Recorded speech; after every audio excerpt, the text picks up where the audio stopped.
spoil the broth. Yeah. Well, do they say that about singers? Like, sometimes, Yes. And so, but everybody who was singing along was having a wonderful time singing in the barbershop, say around 4 o'clock Christmas Eve, right? Just impromptu moment, Yes. It was dark, it was a little rainy. It was a Christmas moment. Mm-hmm.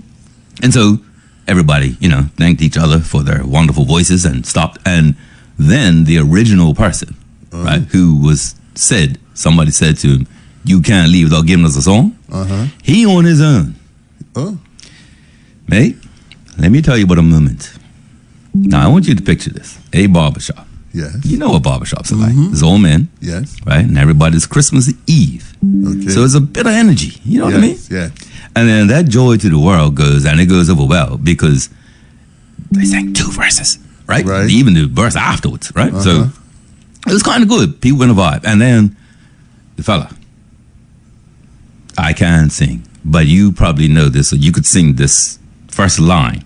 But you know the hymn that begins, "When peace like a river"? Oh. Well, Willie, let me tell you, he hit I'm not going to try it, but he hit that "When peace like a river." And there were clearly 2 other men who thought and knew that they could sing, and the rest who joined in and joy to the world, they stayed home on this one. Yeah. And those 3 men created the loudest silence I've heard in my life. Okay. Because 3 men, a cappella, impromptu, saying, "It is well with my soul." Mercy. 2 verses, a cappella, impromptu, in the middle of the barbershop. And I'm telling you, if you weren't singing, you were silent. Okay. That's the loudest silence I've been involved in. But it was a moment such that I'm telling you now, Yes. it was impactful. Seriously, it was a moment that I actually felt something that I was there for. Nice. Beautiful. Can I share my experience for Absolutely. Hula Christmas? Sure. Well, Christmas Eve, it was quiet.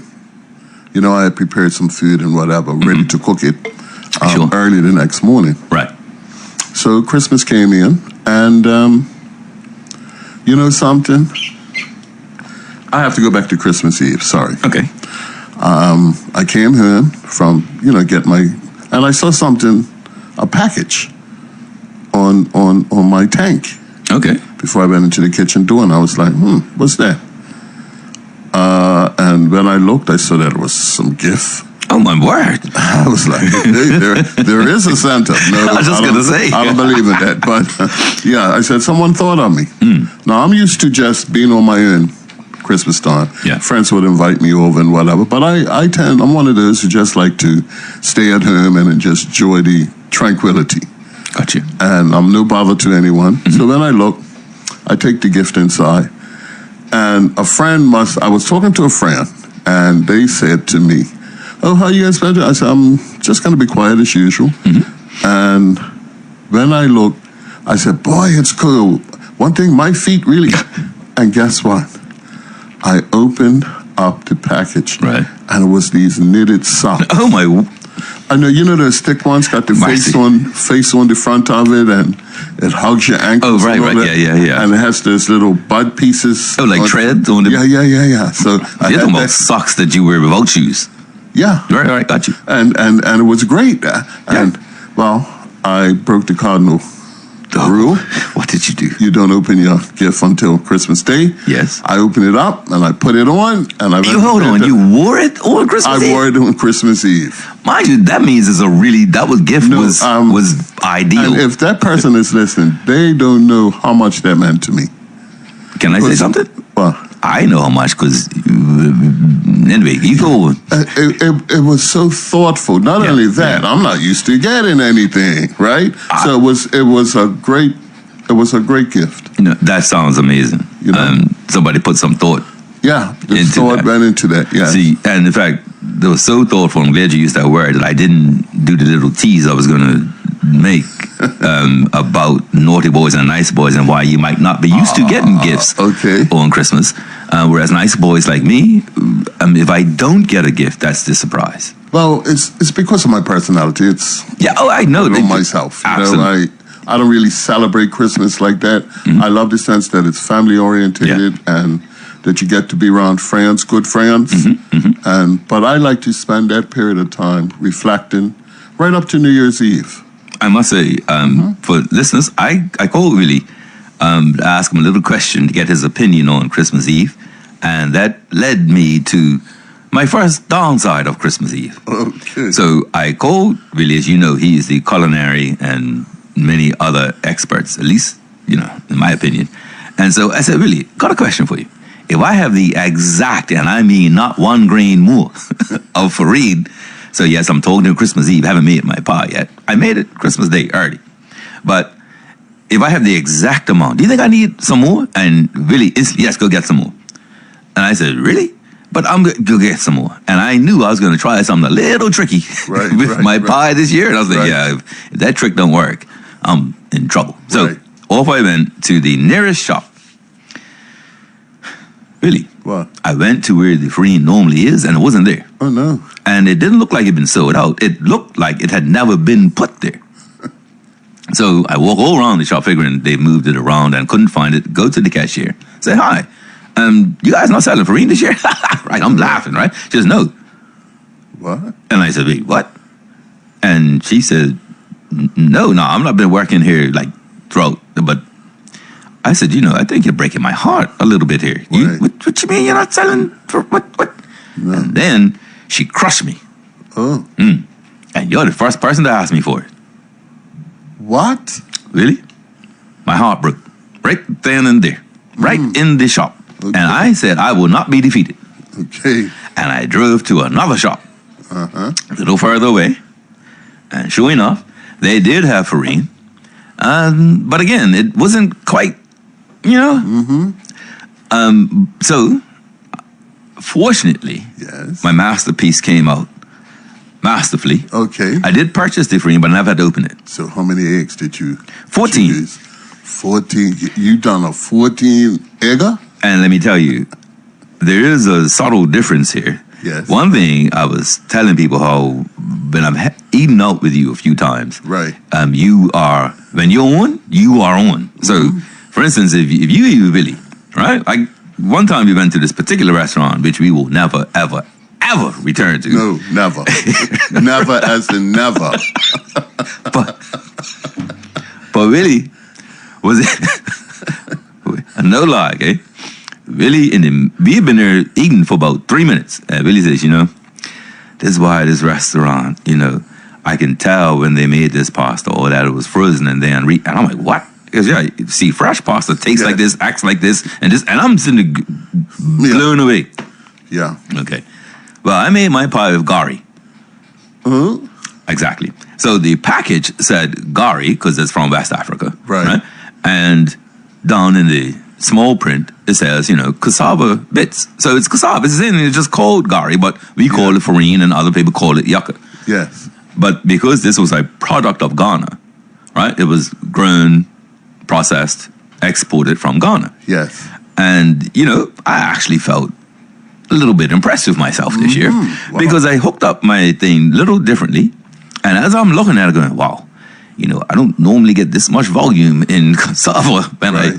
And it kept growing and growing. And so I would say the difference between gari and what we would normally get, or at least I would, is that when you hook it up like I did, you get the individual grains a lot bigger. And so the pie wasn't coarse, but it was, as we say in Bermuda, Val.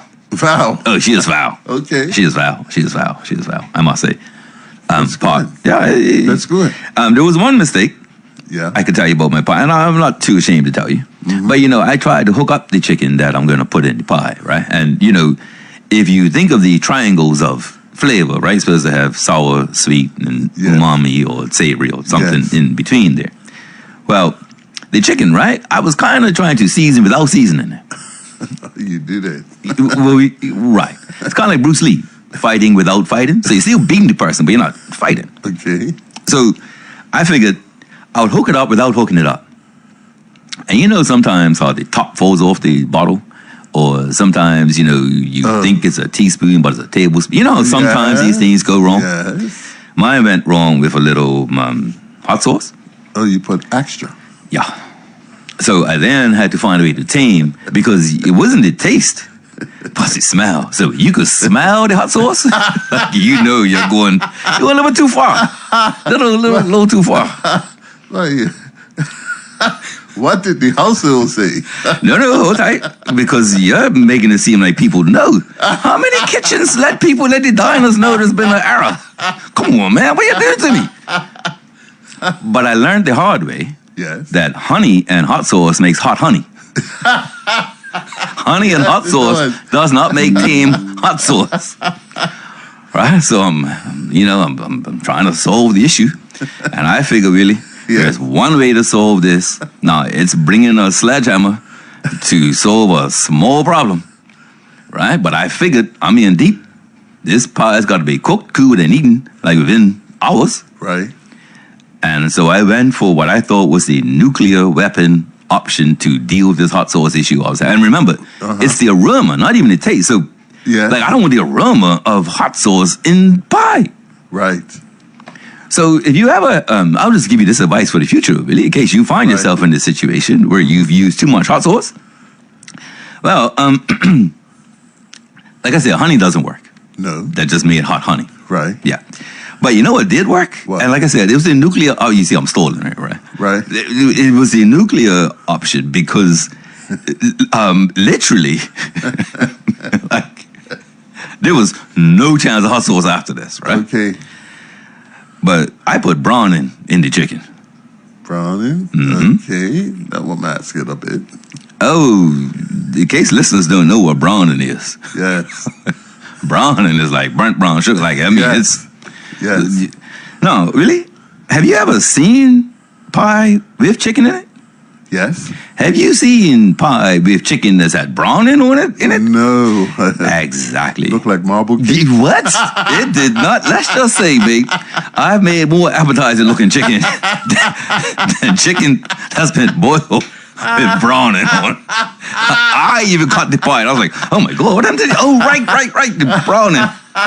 Yeah, fella, it was... Can I give you a little advice? Please. Anytime you run into something like that, take the chicken. Mm-hmm. And what you do is you put it in a strainer.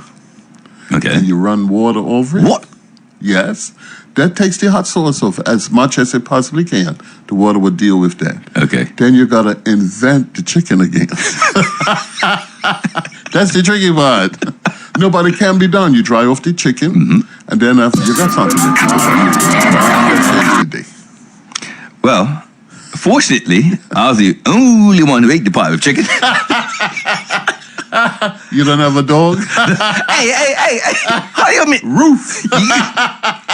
You do, don't you? Yes. All right. Not my dog. My dog eats quality food.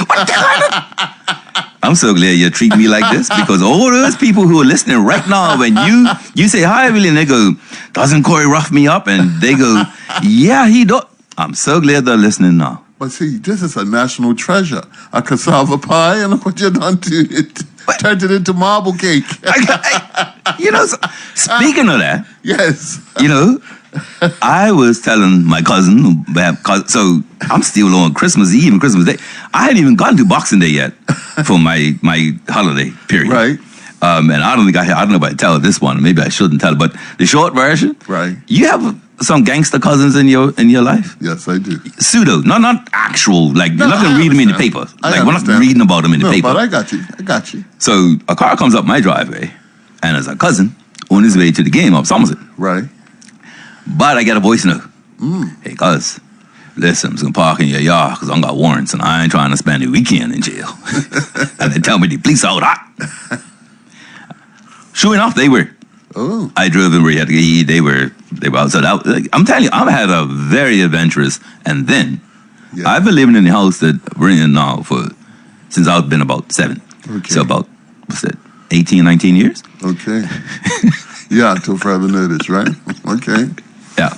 And Gumbays came below my house. Yes. And so, believe it or not, I ran after the Gumbays. Okay. Yep. And so you see how this holiday is up, Right. down, up, down. Christmas Eve, I had to do my last outside chore at about Right. 8:30, and I was taking trash out Okay. and bumped into an accident. Oh man. You know, the accident was already underway, and I didn't cause it or Okay. suffer it, but Okay. it was there. And I said, man, Christmas Eve, just Yes. didn't need this. And then Boxing Day was the gumbays that came by. That was good. But get this, on Saturday, Yes. I had to go to a friend's house, and I think he forgot that he told me he was going to be home. I think that's Okay. probably the most polite, seasonal way I can put it. And so I felt, hey, I'm out of the house. It's the season. I'm going to go sit off somewhere and take a look. And so I went opposite to the aquarium and sat off in Flats. And really, my heart warmed. Off the little wharf Yes. into Flats Inlet were two little boys fishing. Fishing. And one boy, T-shirt, Crocs, and shorts. And it was cool. And windy and rainy. Yes. And that little boy didn't budge. And I watched him with his squid, put on the hook, had a rod. Right. Cast. I'm not 10. If 11, I'd be shocked if this little boy was 11. Okay. Right? And I'm watching him and this other little boy and the fishing, trying to do the thing and rap. And while I'm watching all this, having my moment, I love my country. I love my people. I'm doing my thing. As I walk back to my car, I see a woman who's sitting in her, so I don't think she's listening, but sitting in her car, which was a Jeep, Yes. and it was sort of facing these boys. Well, the rest of this now, I reverse engineered this, right? Okay. It's 2 days after Christmas. This boy wanted to go fishing. My guess is the mother's driven him here, and she's sitting in the car watching him, make sure Right. everything's good. And this boy, let me tell you, the rain came, Oh man. didn't budge. The rain What? stopped. He kept, and I'm saying, he could be in That's- video games. that's He could a be on his fisherman. phone. He could, and I'm telling you, this little boy, Crocs, That's okay, a fisherman. socks, T-shirt and shorts. Yes. Not 10, okay, 10 maybe Yes. fishing.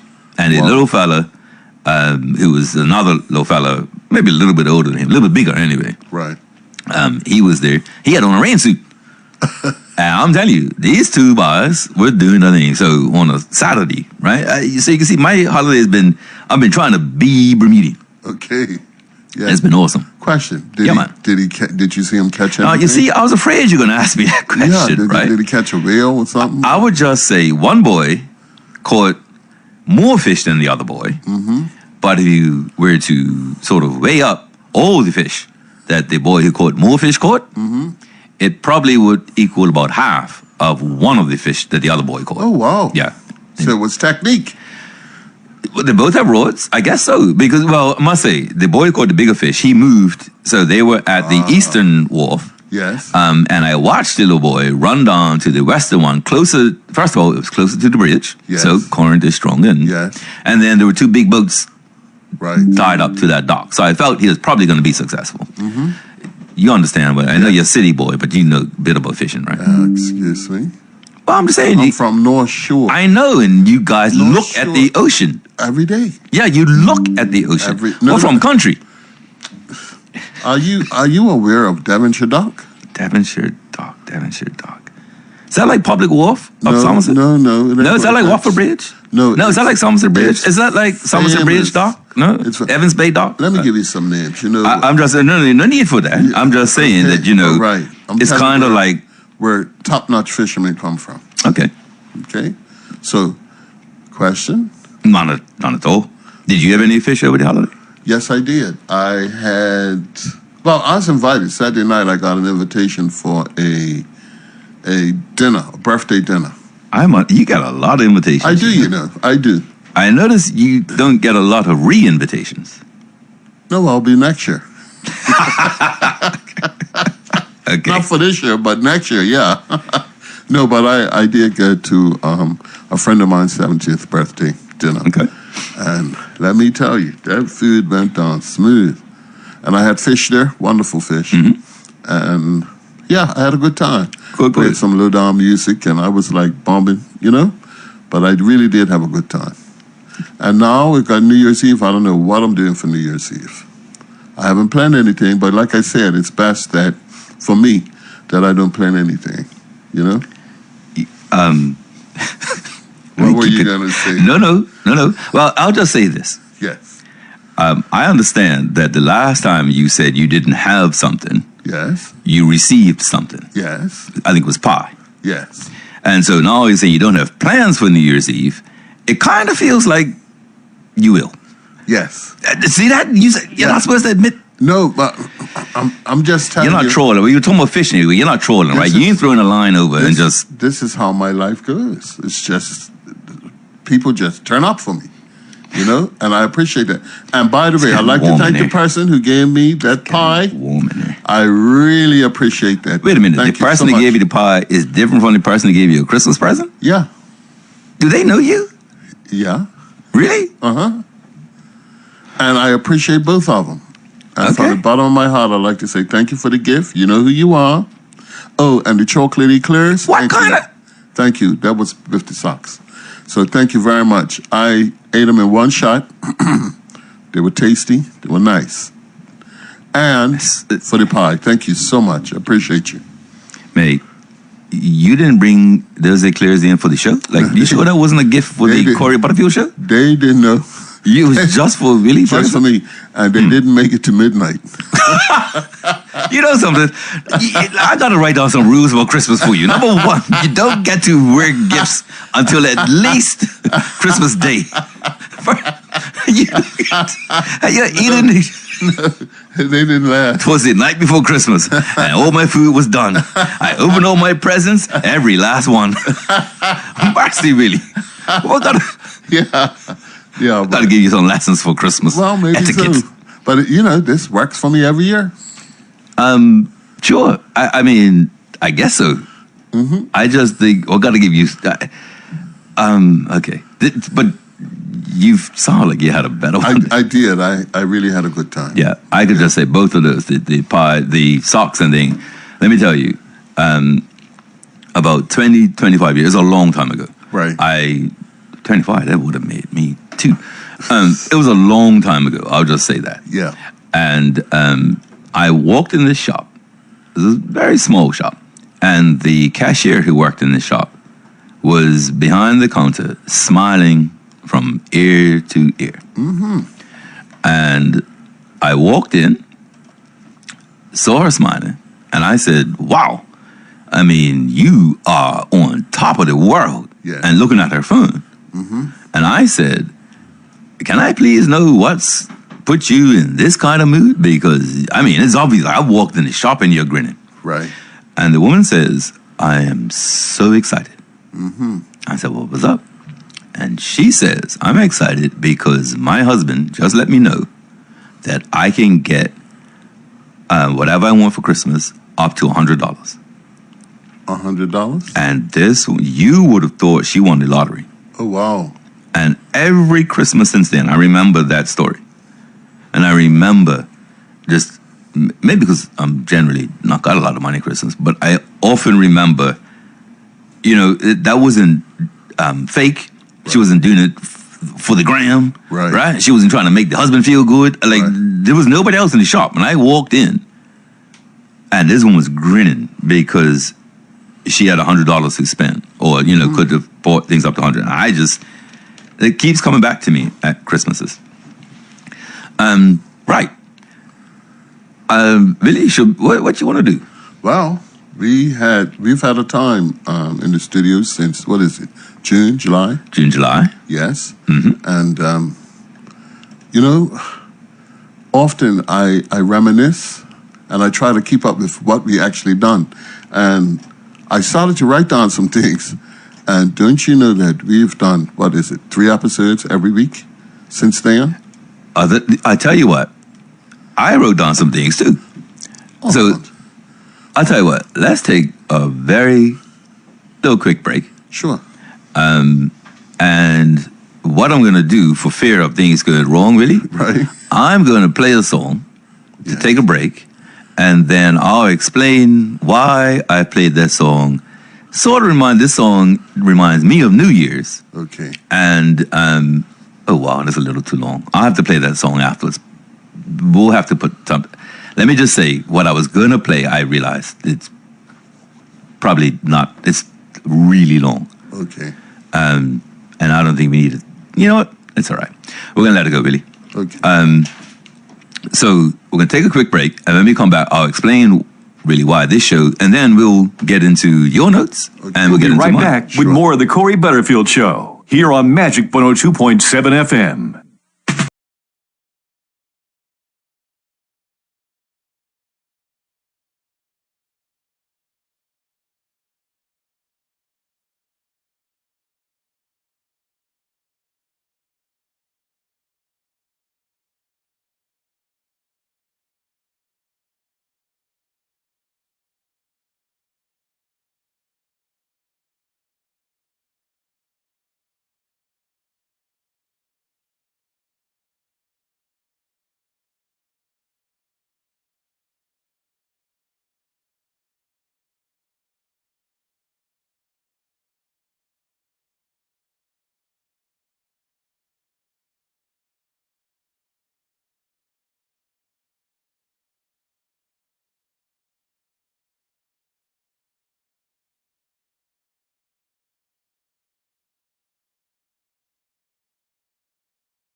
About that. When I was young, and I'm trying to think how long ago this was, I would like to say it was the 80s, probably the mid 80s, and my father had taken, there was a event on Christmas Eve, I think on New Year's Eve, at a church, at his church, and they would ask the members to bring the music for the event. And so my father took that record, that album, and so that song, or the title of the song was the New Year's Medley, by the Soul Soul Orchestra. And the Soul Soul Orchestra was one of the late 70s, 80s, was just, there were a few groups that came out around those times, really, if you remember the Electronic Symphony, and there were not traditional group, right? There was musicians, there was artists, there was a lot of stuff around. So in any event, But if anybody wants to figure out why this album is still in my head, why my father will be forever connected to this record when it comes to me, just Google the Soul Soul Orchestra Volume 1 Christmas album. Yes. And just, if you know my father, and you've just Googled that, you know precisely, right? Because really, he could be a bit mischievous, right? A little bit mischievous. And if you look at that album cover, you were like, really, Trenton? Really? There's nothing overly concerning on the album cover. Right. But I would just say, you'd have been a strong person to take that album, that cover, to a church event. And he did. And he came in vexed. Why? Because they told him he couldn't play it. Or they couldn't play it. Right? And I said, but, we had a little chat about the cover. So if anybody's interested, check out the Soul Soul Orchestra Christmas album, Volume 1. It's a green cover. That's a tree. Then there's a lady. And there are gifts. Check it out. And you'll see that's very much a Trenton move there. My dad was Trenton. Okay. Very much a Trenton move. Okay. All right. So before the break, we were talking a bit about the show and you having a bit of a reminisce. So what do you got for us? Well, I took it from, I do outreach and I like to hear, well, not necessarily but I listen to the impact that the show is actually having on some of the people who cross my path. Indeed. And I know when we did start the show, the emphasis was on Bermudian, being Bermudian. And that includes its history and, culinary delights. Of course. Of course, slavery, cop match, the history of it all, how the English came. Sure, arrived. Yes, and we ended up having to show them how it goes, how to survive in an island, how to make a bed, how to bathe every day, how to.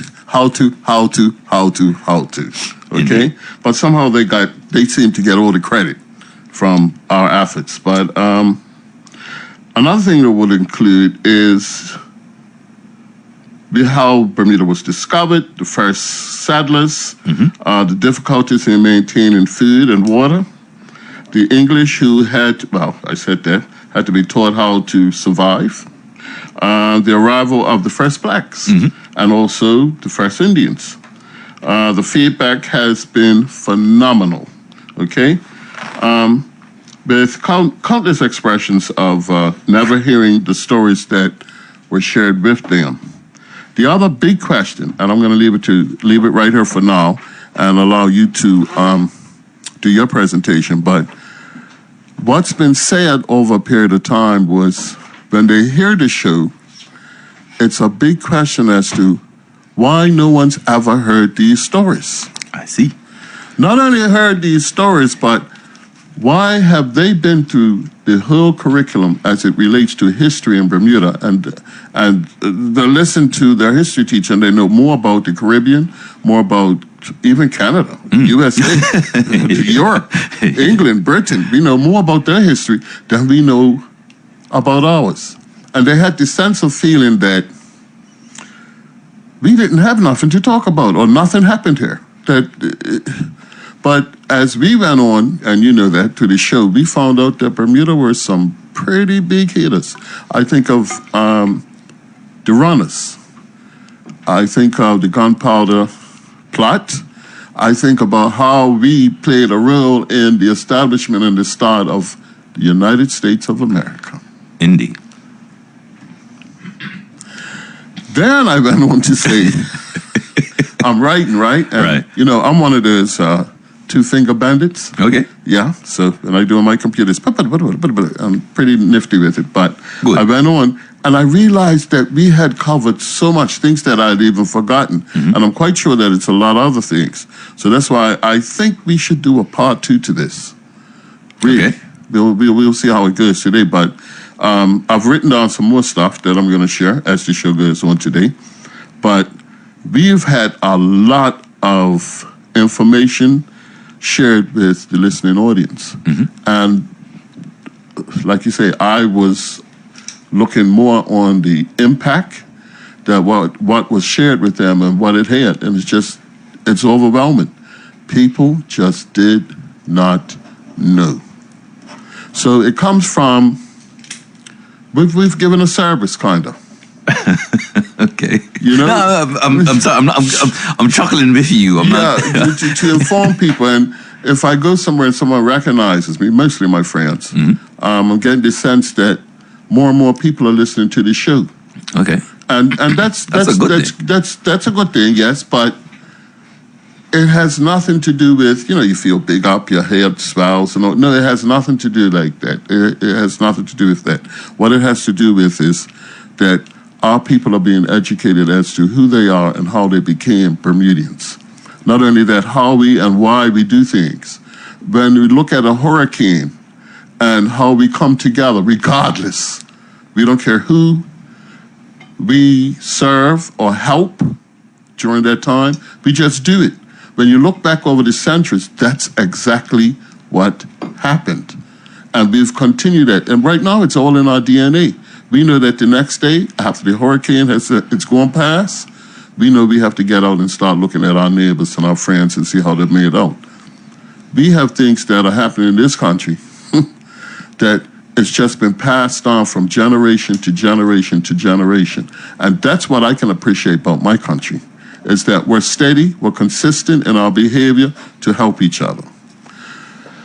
Something else, I'm going to skip some things here, and I'm going to go to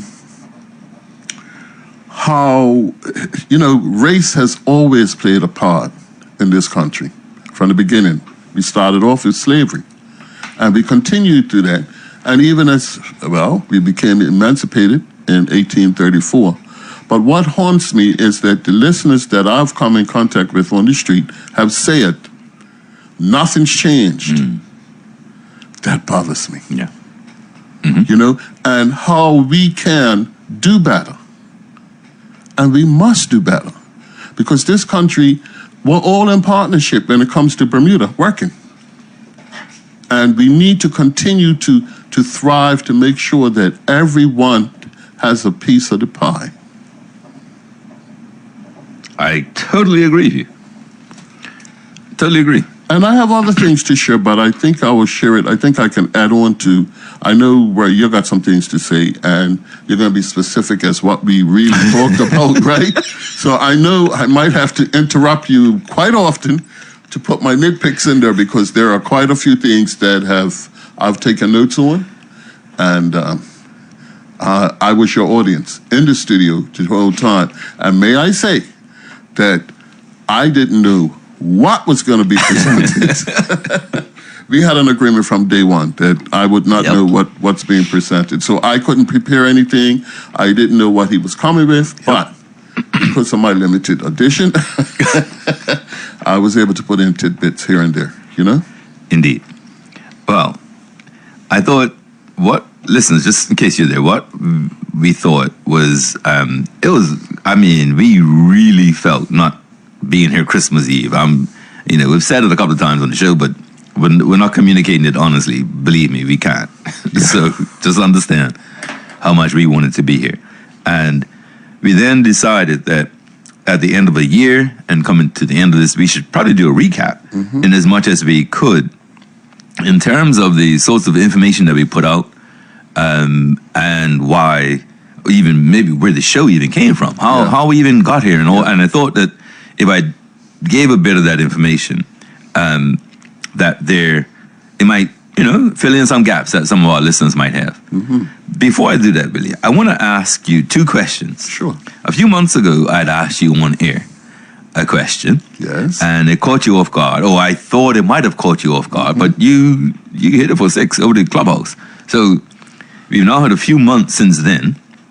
You've had a bit more interaction in the streets. Yes. As you just spoke about. And so I want to run, as we have our last show of the year, these two questions by you. Yes. Do you think Bermudians know their country more since the show? I would say, if they listen to this show, yes, definitely. Okay. Do you think Bermudians love their country more if they've listened to the show? Now, that's a big one. I would say it this way. Depends who you talk to. But like I said, this show, and I'm not bragging or anything, right? But this show assured them who they are and the contributions that they have made to have it the way it is. Yeah, we got things that we have to get straight and fix and what have you. But I believe they do love their country more now that they understand certain things. Got you. I definitely do. Right. And then there's a few things that you said that triggered me while you were talking just now. And so when you're talking about the hurricanes and how we come together, that right there, and I'm thinking I'm probably going to do this in the new year, perhaps the first, maybe on Monday. But there is something that's happening in the country, and from my analysis of it, it's the same thread that runs through the accidents on the road, the violence with guns, the cost of living, all of that, right? I believe to be a Bermudian, and I mean not even a resident of Bermuda, and not even married to a Bermudian, okay? Right. To be Bermudian, there's a DNA of empathy that is being eroded. We have not made it 400 years without empathy. It is impossible. Right. And that's what's going on right now. There is an attack on community and society. And that's because it doesn't take much, because human nature is selfish and greedy. And so if you don't have someone constantly building community, looking out for society, saying, no, we don't do that. Yes, we do this. We don't do it that way. We do it this way. Because there are people who are less than, because there are people who are greater than. This is how we do it because we're Bermudian. That is being lost. And our show on Monday, because it's a new year, I will explain how I think that's going on. Okay. And the biggest clue I'm going to give you is how you finish what you just finished. Yes. Bermudians. In fact, there's a distinct difference between the fortunes of Bermuda and the fortunes of Bermudians in 2026. In fact, it's been like this for at least 25 years. But going forward, Bermudians are going to have to choose whether they want to be sufferers and puppets and oppressed in a successful country, or believe that unless Bermudians are at ease, prosperous, unified, then it makes no sense having a country that looks good on paper. That choice is going to be forced on us very, very early. And if you want to know where I stand on that, it's pretty obvious. But I'll just make it clear. The phrase Bermuda Inc., I was old enough and young enough to be absolutely disgusted by that. Absolutely. And I can't believe that there are anybody who understands people and politics and society and community who would willingly even use that phrase talking about a country. But if you do, you are separating Bermuda from Bermudians. Bermuda Inc. If you talk about Amazon, you on your package, are you thinking about the person that hasn't gone to the bathroom to get you that package that soon? You're not. Okay, so if you don't have that in your natural DNA, it's not going to be there. That's what's happening in our country right now. There is no... Anyway, and so the difference, if you do need a label like that, Bermuda Inc., here's the one for you. Bermuda Cooperative.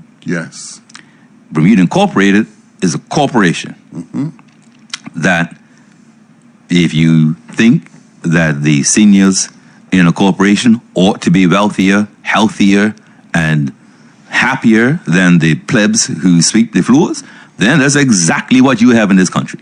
It's a company or a cooperative. Really?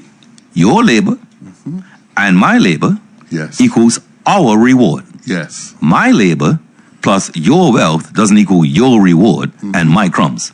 It's true. Cooperatives, your labor plus my labor equals our reward.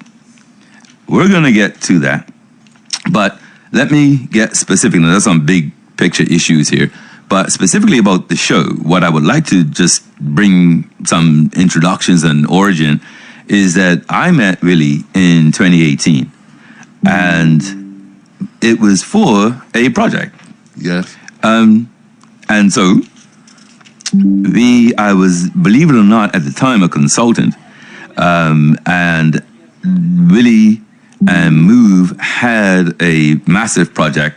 I don't know, should I reveal? Sure, go ahead. It's the Bermuda Triangle Fishing Cooperative, the BTFC. And as a result of that, sorry, one moment. We've had someone come in the studio. Hold one. Just give me one moment, please.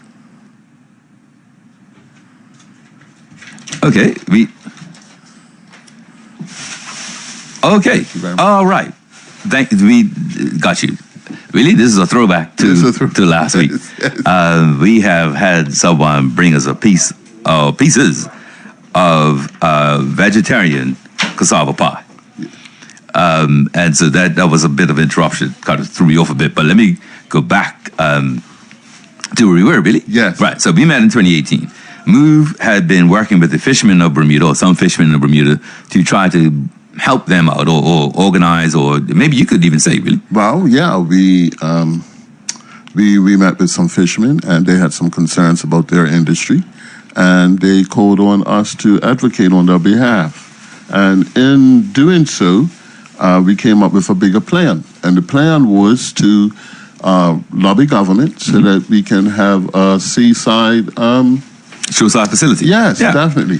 And that went very well. In fact, they sucked it up and everything else, and they said, yeah, this is a good idea.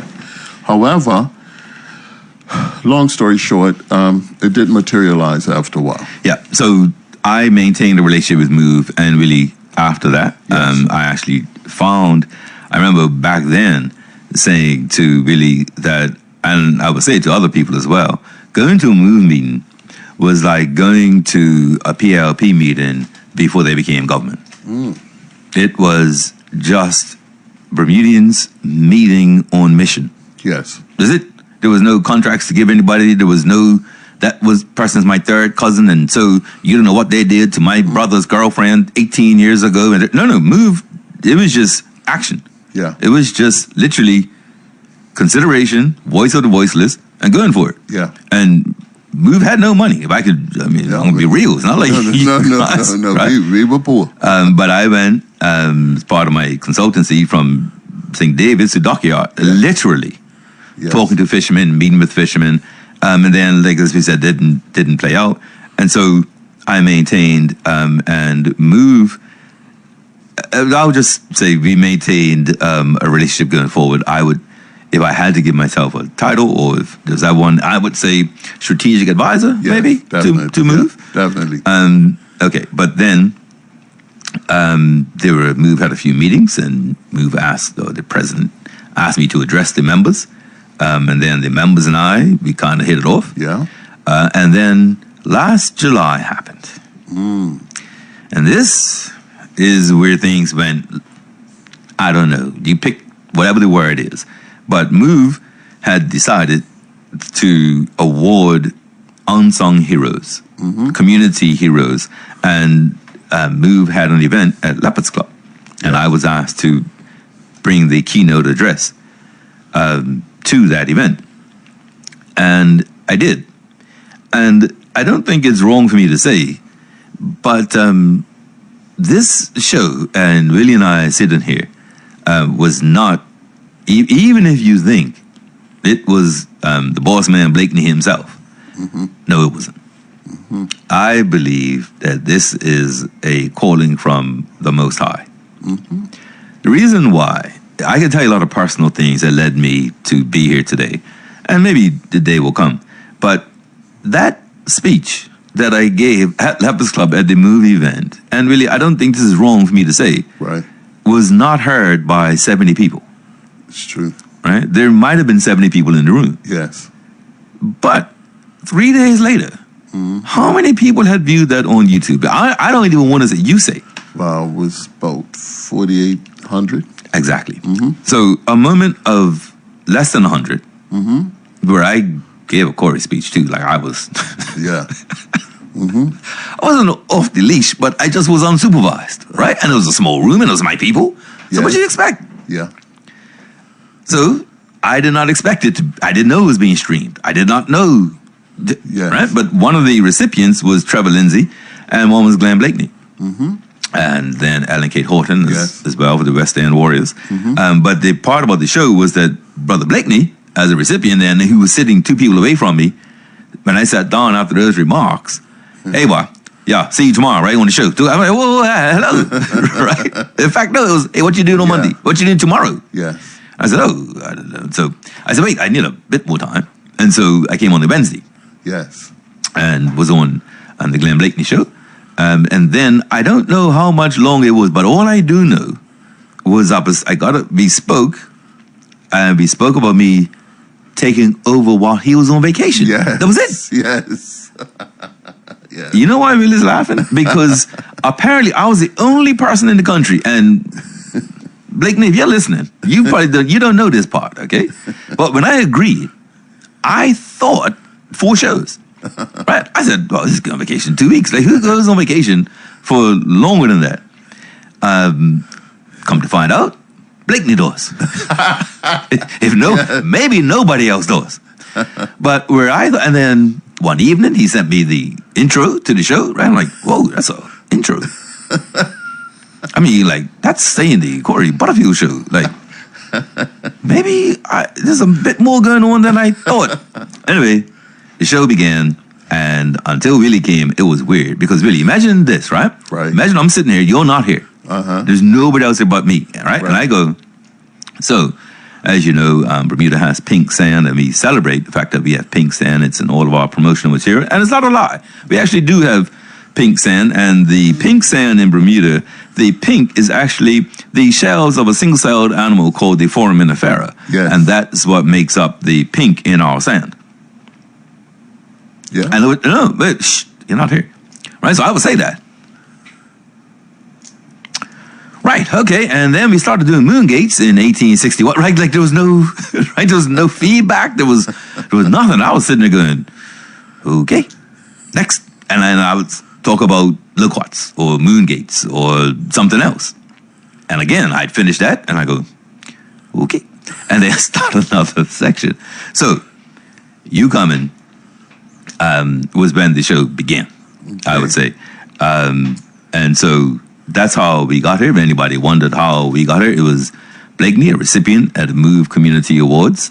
In fact, Inter-Island Communication for his role in the community, by having shows that push out information and push out community. And so we then came, and then Willie said, yes, I'll join you, and here we are. Yeah. That's pretty much, I mean, can you think of anything I might have missed there? No, you're exact. That's pretty much how we got here. And so, really, once we don't really have a format. We don't have meetings. We don't. But the one thing Willie said was he did not want to know in advance, and that has been a very interesting development. Let me say, because there have been some times I'm like, Willie, I think I should tell you this one before we go on air, so that you're aware. And other times I like wait till he hears this one on air. I can't wait to see his reaction. So it's been like that. But what we tried to do. And this is, I think next year also, Willie, we're going to have to hone this down. So if you're out in the street and you want to ask people their opinion, we need this data. We were in the 16 and 1700s. Yes. 1800s, maybe. And that was intentional. I was quite happy. I was telling people, and they were happy to hear it. Yes. Right? Stories about governors being, chased and, it was all good. Yes. And then we had the 10 days of absolute madness. I remember. And I had prepared. Remember the day I had stuff on and we were ready to go in. And back in 16 something, and a lady called up. That cold. Boy. that call, that went right to my heart. Did it that both of us. We had to take a commercial. Yeah. So if anybody isn't aware, what happened? A lady called, and you could hear it in her voice. She was not well. It was not ill, but it was not. Her spirit was bothered. Yes. Hurting. That's the best word, really. And she said, "Look, Butterfield, look, I haven't called you or anything, and I've got some other people with me here, and we don't really want to hear about all that old stuff. You know what's going on in our country." Yes. And right there and then, because Willie and I had discussed that the night before. Yes. Really, should we be dealing with this gun thing? I don't know. And I said, well, we're in the 1700s. Yeah, but this is going on right now. Our listeners are in the 2025s. Yeah. What do we do? Yeah. And so we had decided that there are other people more compassionate, more informed, more aware, more everything than us. Yes. But that listener, that call changed everything. So we took a break, came back, and then went into the gun violence. No, but that was more than just taking a break. We had to actually regroup because we didn't have no idea of what we were heading into. True. And the responsibility of it. We could have been accused of a lot of things if it went wrong. Yeah, that's true. And it didn't, thank God. And and I think it was the next episode we had a little bit more. And that took us into the reports. Yep. Pitt report, Vincent report, it went all into that. Oh, yes. We talked about the riots. It started a thing. And so at that point, listeners, you wouldn't be aware of this, but I actually went through some deep analysis about what the show was going to be. Willie and I had many conversations about trying to avoid collisions or conflicts with political entities. Yes. Particularly political entities. Commercial entities, we were that concerned about. Political entities, we didn't want to alienate listeners, callers. And so what we felt was if the facts were there, the facts were there. It's simple. And so the reason I brought that up is because the show is kind of this mix between how we got here and where we are now. Yeah. It's this combination in any given show. It could go one way or the other. And so I think we may need to formalize that in the new year. I don't know, but I think so. So what I did want to do, though, is if someone had sort of just found the show last week or even last month, a bit about being Bermudian, I want to do a little recap on that. Yeah. Yeah? Okay. One of the things that I wanted to deal with just very quickly is the geology. And this is something that a lot of people take for granted that people know and or don't care if people don't know. So just so that you're aware, Bermuda, as we know, the mass of Bermuda was essentially, and we're talking about underwater, created around, according to scientists, 33 million years ago. And what happened, there was a whole lot of movement of tectonic plates on the planet around that time. And in our mere 22 square miles, 4 different formations collided. And about 10 million years ago is when we understand there was the eruption that caused the spewing of all of the lava and rock.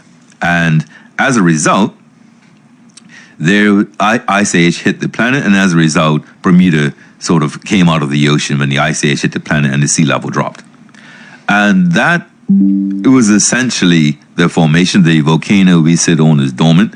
It's about 15,000 feet tall, in case you're wondering, how big? About 15,000. Wow.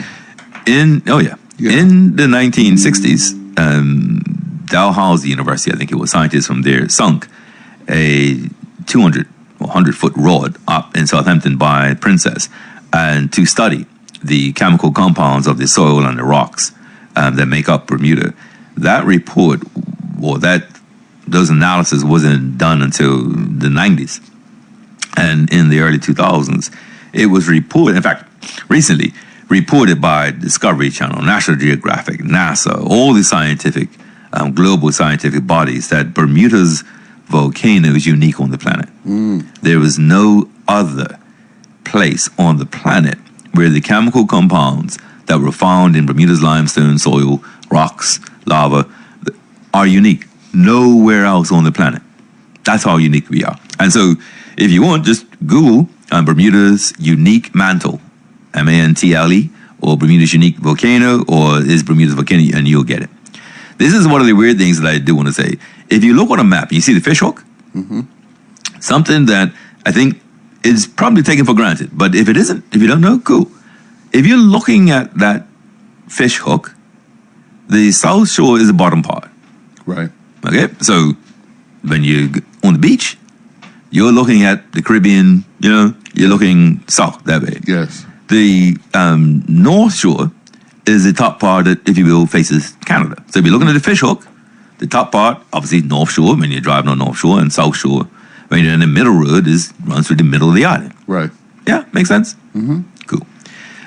So geologically, we were formed like that. Now, in terms of the human story of this country, that also is unlike what we were told in school. Very much unlike. So one of the issues that we've been told was, at least when I was in school, was we were discovered by a one-day Bermudez in 1503. We now know that's not true. The Bermuda government and the government of Seville in Spain did joint research and realized that Juan wasn't even in the North Atlantic in 1503. No chance that Juan discovered Bermuda in 1503. The best we've been able to determine is it was sometime between 1505 and 1507. Discovered by Juan, and as you can imagine, Juan was Spanish, Bermuda, Bermudez, Bermuda, Yes. Spanish. Got me? Now, because how we were discovered was Juan was part of Christopher Columbus's crew, had been down the West Indies, South America. He was going back to Spain to get supplies. And the way you would normally do this from the islands, or from anywhere south of Bermuda, is you sailed north in the Atlantic, past Bermuda's longitude, latitude, and then you hung a right and went to Europe. Juan hung that right too soon and discovered, if you will, Bermuda. And sometime between 1505 and 1507, the very first time we were placed on a map, so now you see a fish hook, but in others you see a dot, or not even, they didn't even give us a dot. The first time we were ever written on a map, it was a map of the Gulf of Mexico, and they included us in 1511. So, 1511, hello, here we are. Yeah. Okay, Bermuda, here. Now, we were called the Isle of Devils because at some point, a Spanish captain, we're pretty sure now, I'm just going to say some point because we've got a long way to go and a little time to get there, threw some hogs overboard. In case other Spanish sailors wrecked there, they would have sustenance from these hogs. And so the hogs made it ashore, and the cahals, our national bird, were here without any predators. So tens of thousands of cahals and a ton of hogs. Isle of Devils, La Isla Diablos, because you had out of nowhere, right? Just imagine you're sailing along in the 1500s, right? It's not like you're going to hear a foghorn or cruise, right? So you're sailing, there's silence. Right. And some point, you hear waves crashing on reefs. And you're like, what is going on? Where does this land come from? Yes. Okay? And they're circled, this island, these reefs. And as you sail a little closer, you hear grunting of hogs, right? You're like, what? And at night, because the cahals were nocturnal, they had this high-pitched screech. So imagine, screeches, grunters, and the waves crashing. Yes. La Isla Diablos. Do not deliver. Yes. Okay. So that was the state of play right up until around the 1600s. And then in 1603, we can go back a bit to 1593, and this is the part where I'm about to probably get myself in trouble. So when we go out the door here, I definitely need you to take a look at the grassy knoll. Yeah. Because if any child has gone home and done this to their parent, it was me. Okay? So what happened, when I've been in the schools, I tell them all, listen, if you want to go to your friend's house this weekend, you want to stay up late to watch this show, just do this with your parents. Yes. And I tell them, ask your parents, what's the name of the ship on Bermuda's crest? And the people listening right now said, Sea Venture. Right? It's not the Sea Venture. Okay. And so the children know. I tell them, every class, and use this weekend. See, Yeah. that's how you can stay up late. That's how you can watch the show. That's how you can go to your ace boy's house or ace girl's house, because just tell your parents, if I get it right, can I go? If you get it right, I won't ask you anymore. Right. And then do the thing. So here's what happened. 1593, some men on board a ship called the Edward Bonaventura wrecked, and there were 55 men on board. They only had enough rowboats or lifeboats to save 26, and so they did. And they rowed from about 6 in the morning until near 9 o'clock at night from where the ship went down to make it to Bermuda. Wow. And one of the men who was saved was the first Englishman to set foot on Bermuda shores, Henry May. And Henry May was on the ship, the Edward Bonaventura. And other Dutchmen who were on board, they perished. They went down the ship, but the captain saved Henry May and 25 others. And so the story of Henry May, he wrote, he even spoke, he was the one who wrote a lot of stuff about Bibby and the palm trees when we were talking about how they survived. Yes. In 1593, Henry May, I know what happened because of him writing how they survived. Yes. So what happened, imagine, Juan, 1505 to 1507, the country's called Bermuda. Juan is Spanish. Spanish. Yeah. But sometime later, when the English wanted Bermuda, in order to lay claim, they used not Sir George Somers and the Sea Venture of 1609, but Henry May of 1593. Because Henry May says his ship struck a cliff 7.5 leagues northwest of Bermuda. That cliff was North Rock.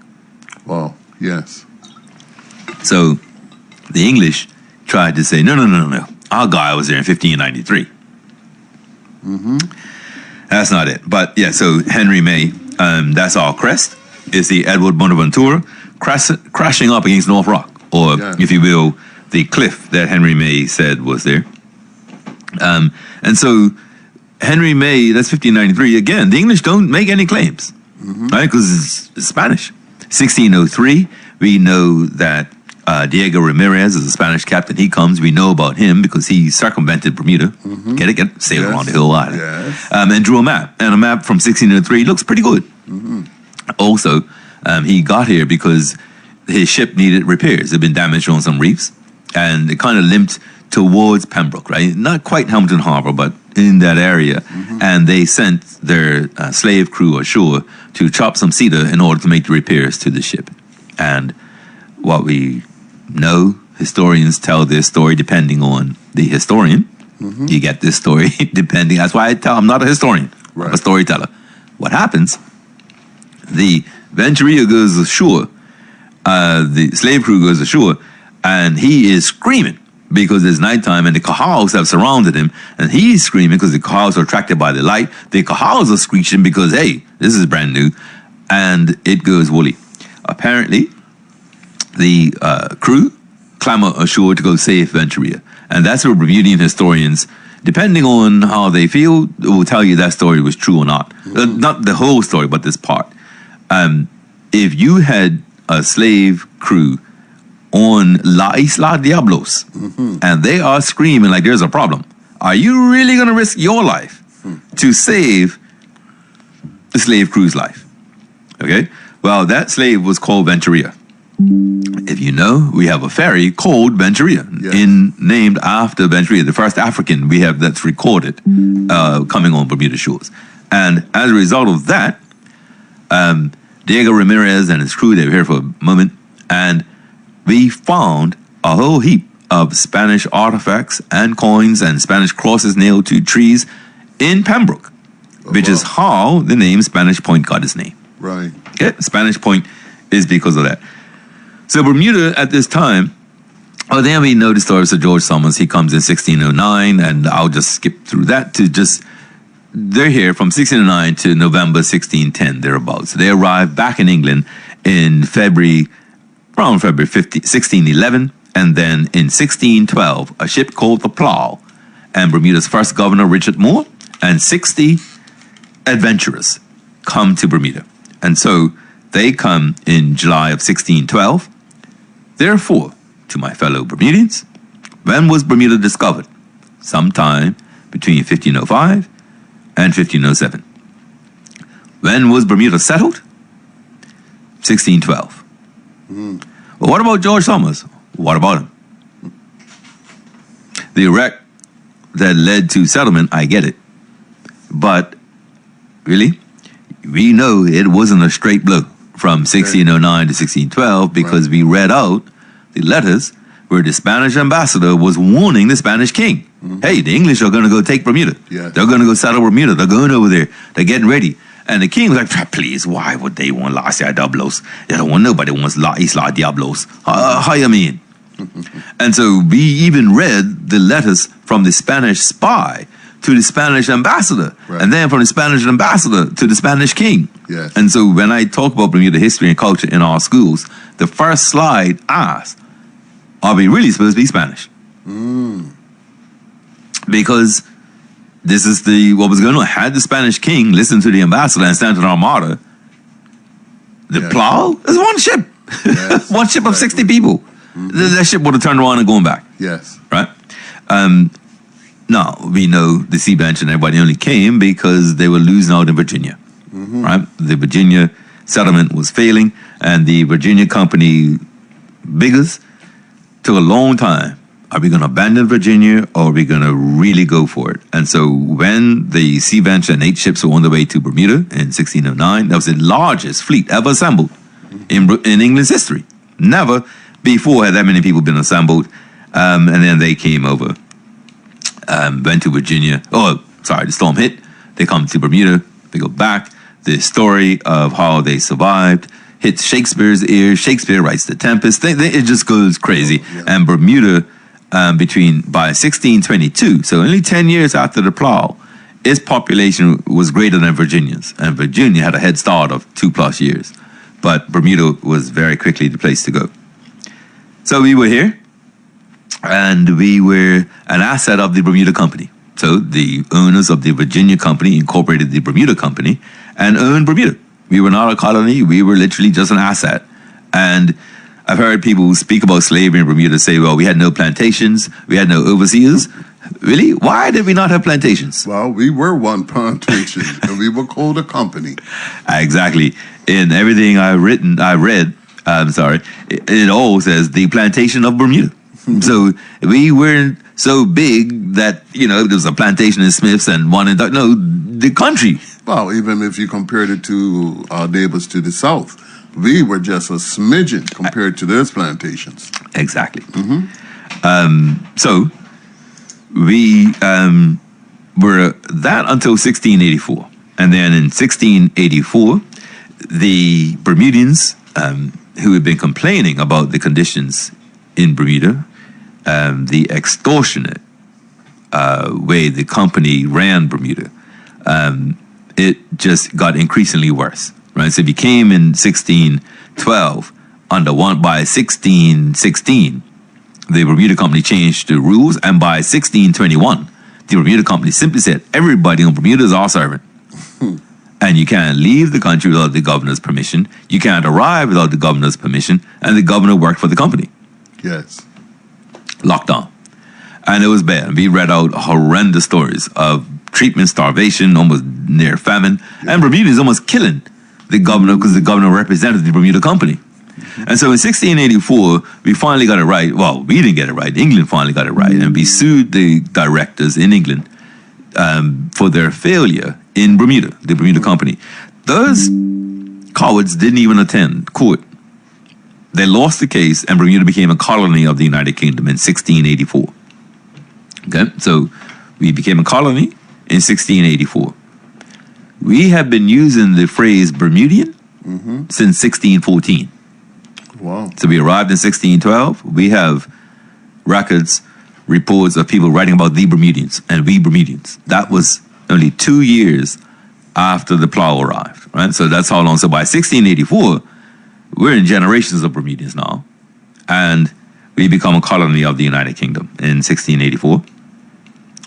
The Quo Fata Ferrant on our crest, the Quo Fata Ferrant, is a line or an excerpt of a line of a play by Virgil, and it's about Aeneid. And Aeneid was one of these local heroes who was going out on a Herculean journey, and he's at the waterside, and saying, like, I need, you sure you want to do this, boy? Because I mean, like, I don't know if you want to, this is going to be treacherous and dangerous and unknown, and you don't know what's going to happen to you out there. Right. And Arnett replies, let us follow where our fates may lead or lead us back. Whatever comes, all fortune can be mastered by endurance. Okay. And in a way, that sounds like Bermuda and Bermudians, but it's not positive. So Bermuda and Bermudians, we will endure. Yes, we will. We will. Hurricane hits 2 days after the hurricane. What are you talking about?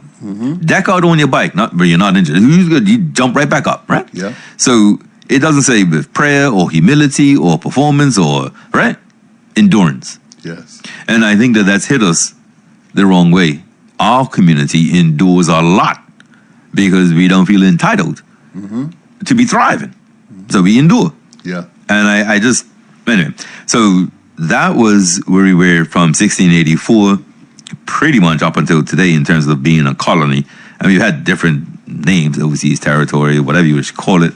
But whether it was 1685 or 2025, no law in this country was changed unless the governor signed it. And so that's the essence of it there. So that's not the sea venture on our crest. Right. That's one of the major takeaways. The other thing that you would look at is, so our relationship with the UK was, we had none because we were just an asset on company books. Yes. And then became a colony. And I would say the thing to remember is every single law took England's agreement. Every last racist one. And they are not a benign colonial master. Yeah. It's, anyway, we read a lot of stuff about that. One of the other big things, because we had only, and let me say, I don't know if our listeners would be aware of this, but do you remember, we got into August, I will never forget, it was a Thursday, and I said, we're going to get into slavery, trust me, I have a lot to do, slavery is Emancipation Month, and we'll get there, but at the moment, we're dealing with, I think it might have been Moon Gates, whatever it was, but we were dealing with something that was not about slavery. But boy, Billy, when we got in it, Oh, yes. I mean, I don't even know where to begin, right? I started making notes about this, and I thought, okay, we can go with the origins. 1616, Governor Tucker sends a Mr. Wilmot to the Savage Islands, and let me just say, they've called the West Indies the Savage Islands, and they've called some islands around Spain the Savage Islands, and Madeira, to bring back, amongst other things, Negroes. And while Mr. Wilmot did not do it, somebody else was a bit more adventurous and beat Wilmot to it. Yes. So Bermuda had its first slaves in 1616, I should say, enslaved Africans.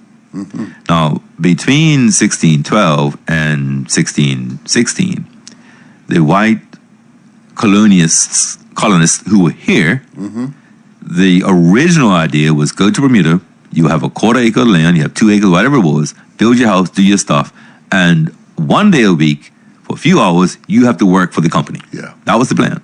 By 1621, like I said, they owned everything. There was no private property. All of the property was owned by the company. And so that slavery kicks in. And I need not revisit all of the stories, and I'm not sure I can remember them in any event, but I did bring out a few highlights that I remember from doing that time. One of them were the supercargoes. So much like we were talking about Captain Ramirez, a lot of Bermuda pirates and just people who made their money from the sea had enslaved black Bermudians as crew. Okay? And I've read in many different sources that the Bermudian slave sailor was a master of his craft. Okay. So on the one hand, I have read where it said if you saw that Bermuda flag sloop coming towards you, you might as well forget it, because the Bermudian slave sailors were deadly with a cutlass. Got you. Right? And so vicious and violent, not something you normally attribute to us. But then the flip side was they were also so skilled sailors Yes. that they could sail the ship back to Bermuda. Yes. Right? So the white officers go out, they see the ship, the black crew go on, kill, maim, and all the way take over the ship, sail it back to Bermuda. Cool? Yes. Well, by the 1730s, we were finding that there was something called supercargoes. And so this is where white men didn't even travel anymore. Black men would take those ships, go down, negotiate all the trade, and make it profitable and come back to Bermuda. And there were reports of people writing about these Bermudian black traders, and they sat at tables as equals with these white traders, commercial traders throughout the islands, and that it required them to speak different languages, to know different prices and commodities, to understand the value of something in Bermuda versus the value if you're buying it in Barbados, right? And so these supercargoes is the name of these men, black Bermudian men who did this business all throughout the islands. And then it came to what we read about in the 1760s, 70s, 90s, when there was a question about smuggling. And one woman's house was raided, and they opened a chest and found silk and silverware and everything. And then there was letters to the editor complaining about the parties, that the parties had hogs and brandy and wine and turkeys and lamb and more than that, and that the way they were dressed were better than the way white folks were dressed at their own balls. Right? This was the underground economy of slavery. Now, what I don't want to do is glamorize that. Right. Because we did what we could, which is what black people around the world do. When they are oppressed, they do the best they can under that oppression. Remove the oppression, and everybody would do better. Right? Really? Yeah? I want to say one thing first. After those episodes that involved slavery, there was an impact from the listening public. Oh, really? And on the streets, because it had such an impact, right? Especially episode that contained Wandering Abroad. Oh, yes. I forgot. And everywhere I went, what? I would have died. It surprised me, the response that I got. But let me tell you something. There is a spirit that flows through blacks because we have something in common of what we come through and what we've been through. And I just saw it for what it is. So guess what? Yep. Those were very impactful episodes. Actually, we have somebody who's been trying to get in, I think. Hi, caller, you on the air? Hey, you guys, what's happening, man? Don't fight. You guys are hitting on a few things that are very important. Thanks for educating Bermuda about the flag. Surely. Something that most of us was taught in school, but of course, most of us have forgotten about the history of hitting North Rock and not being Sir George Thomas ship like. Yeah, the Sea Adventure. Yes. Oh, that's right. We were taught that in school. Yes. The minute you spoke it, Corey, I remember. Good. But, time is something. But the other thing I want to hit on is, you were talking about you being a historian. Or whatever description you gave yourself. The thing I want to remind everybody is, what you were doing is more brilliant than people realize, because as an educated historian, I know for a fact that history is not concrete. History is always being corrected. Yes. Yeah. And especially European history. One of the big things that's happening today is a lot of the European history is being challenged because the indigenous in most countries are telling the actual history now in a more accurate way. He's right. Yeah, So a lot of people being accepted worldwide as the real history versus what Europeans depicted to make themselves look superior. So a lot of what they're doing, people need to really digest and use their common sense and recognize that, at the end of the day, you got to put two and two together, and just don't go along with it because it was written in European doctrine. You know what I mean? Yeah. And I know that recently in research to find out about whether horses were in North America before the Spanish came. It's a big thing going on right now. Oh, wow. That's revealing that in reality, the horses may have already been on the continent before the Europeans came, because it is depicted that the Spanish in particular were the first to bring horses back to the new, what they call the New World. Mm-hmm. And the reality is, Native Americans have always had a spiritual side and an oral depiction of the horse always having been there. And if you study, if scientists now have recognized that the way that they got to the Americas, which is what we call it now, which to them was Turtle Island, that they came over at least the Asian side, because the African side came from the south and the Asian side came from the north, and they infused to become the people they are. That's the real history that wasn't depicted by the Europeans. But I'm saying all that to say this, that how the heck can a group of people that are descendants of the Mongolians, that are Siberians, that were a horse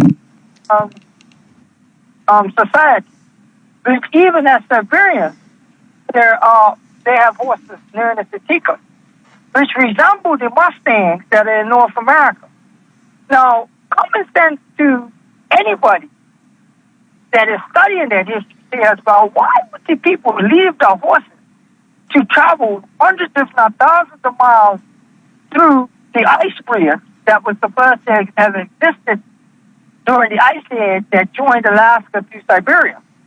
Why would they walk instead of using their horses? And if you readily accept that the Siberians are directly connected with the Native Americans in terms of how they got to America, then why isn't it natural for you to feel that they bought the horses too? Which somehow realizes resemble the Mustang. So I'm saying all that to say this, that when you're telling us about Bermuda history, a lot of what you're saying is very similar. Got you. In terms of connecting the dots. You know what I mean? I got you. At some point, having to use our common damn sense. Got you. All righty. Thanks a lot. Yes, my brother. Thanks a lot. Sir. What's up? Oh, are you gonna? I'm listening to the call, and yeah. It's No, absolutely nuts. We like to tell the story from the lion and the hunter. You know what I mean? That's what the point is. The narratives, once they're false but superior in your thinking, all of your history has to follow that superiority. It's true. Right? You can't have made a oops. You can't have some way got anything wrong. And so that's why you would have completely divergent stories on the same event. Because for one, which is why the culture and celebrations, which would be celebrating an overcoming in one society or community, would be a loss in another society. You know what's amazing? The fact that when I'm in the streets and I'm talking to individuals, it's something about blacks that have this inert spirit within them. And although they may not know the exact history of certain things, something takes place within them that says, when they hear something that you share with them, they're like, I knew it. I had this feeling inside of me that it did go that way. Gotcha. So let me tell you something. This is not just as simple as someone giving us a story. We are now getting stories verified on how we felt inwardly about it, especially slavery. Very good point there. That's actually quite. That is wow, Willie. What I was. I'm sorry to make such a big deal, but Right.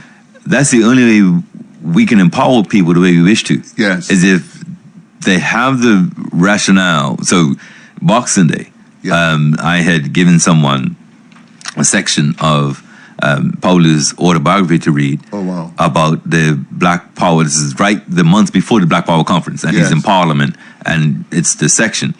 So when the young man read this, he wasn't 25 who I gave to read this. Right. And of course, Paulu had spoken about the race relations bill. And he says, wait a minute, they wanted it so that if they stopped you from renting an apartment or getting a promotion or getting a job, that's just a civil thing. But if you called somebody a name, that was incitement to racial hatred and criminal. Wow. And I said, yes, but that's the way it is today in 2025. Yeah. And he looked at me. What do you mean? And so I then explained it to him, right? And what I'm getting at, he may not be someone who ever needs to use the criminal or the civil approach, Yes. but he knows he lives in a country where if you do this, this is the result. If you do this, this is the result. And so without even having to know it, that's how you get to suppress people. Yeah. Suppress even if that person himself doesn't face any particular immediately direct racism. He lives in a country Yeah. where the racist is protected Yes. from criminal consequences. That's true. What do you think employers would do if they knew it was criminal to deny somebody? Oh, wow. And the same, if you will, in quotes, black government controlled work permits. What do you think would happen? That's deep. Well, it's not that deep. Right. It's only deep because of how deep the white supremacy system is, Exactly. right? The stuff that we say on the show, sure, I get it's controversial at times. But at the same time, there are individuals who are brainwashed into thinking a certain way. Mate, there are racist individuals in Yes. 2025 who rely on us not knowing better, Exactly. right? You know the conversations I have in a different hat. I'm telling you, the listeners don't believe when that day I went and said, I'm matching energy. They don't know how forcibly some people in this country act with that mindset. It's real. If I was to tell you some of the events I have to advise on, you just think, in Bermuda? In with this government? Since 98 or since 2000? Mate, there's some stuff, basic stuff. Okay?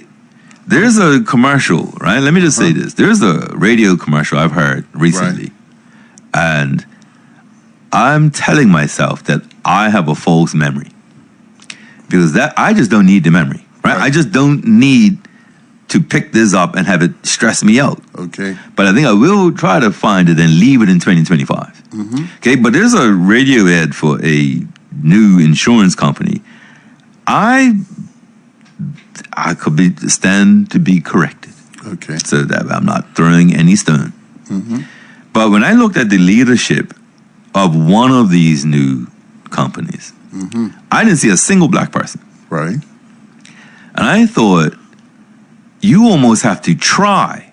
If you are if you're a corporate organization Yes. in Bermuda in 2025, a commercial or corp, you would have to try really hard if you wanted it to be all black or all white. If you want a mix of, not even a mix, if you just want the best person for the job. Yes. There is no sense that the best person is definitely going to be black or definitely going to be white. You have to try to have particularly board leadership that is all one race or that excludes a certain race. Let's put it that way. Yeah. So let's say the other races are there, but strangely enough, in a country with a working population with these demographics of black and white, in a resident population of these demographics of black and white, this entity doesn't have any black leadership. Right. Seems a bit odd to me. But, like I have said, we had slavery and colonialism and white supremacy. If we just happen to have that all melt away and we found equity, well, then we should go around the world Yes. training countries. Yeah. Instead, we know it requires intervention Yes. to produce the equality, because left on our own, what's human nature? So slavery, a law was passed in 1833 that said next August, 1834, slavery would be abolished under, and the fine print, under certain conditions of compensation and apprenticeship. Wow. So the compensation was loss of property Yes. paid to the slaveholder, and apprenticeship was a period of free labor that the UK government thought was necessary for the former enslaved to go through. And we've heard in Bermuda a lot of things about this apprenticeship. I can tell you we rejected it in Bermuda. We did not do the apprenticeship scheme, and there are the reason we know, well, one of the reasons is the parish councils all had meetings and voted, and then their votes were publicized or published in the Gazette about how they felt, and none of the parish councils agreed with the apprenticeship. So we went to emancipation. And really, I'm sorry, one of the highlights of the shows, because as I was kind of making notes and thinking about this, a few calls came to mind, just different moments came to mind, and I'll never forget. I had said that there was compensation paid to former slaveholders in Bermuda, and that Butterfield from the bank actually went to England to collect the money, and that's where the bank, and it all started. And this fella called in, and he said, Butterfield, would you say who those companies were that started with the money? And I said, and he hung up, right? He was like, Yes. yeah, I know you're bill enough to do that. No, he dared you. That's what it was. He dared you. Like to say, like, wow, you're afraid to say it? Huh? Okay. And I remember saying, really? Does he not know to show his call? And then gave people the Bermuda National Trust website address. Yes. And then click on, I think it's cultural heritage, and then click on how to get to the very list of slaveholders in Bermuda, the names of the people who held slaves, and so the companies are pleased. But you know something?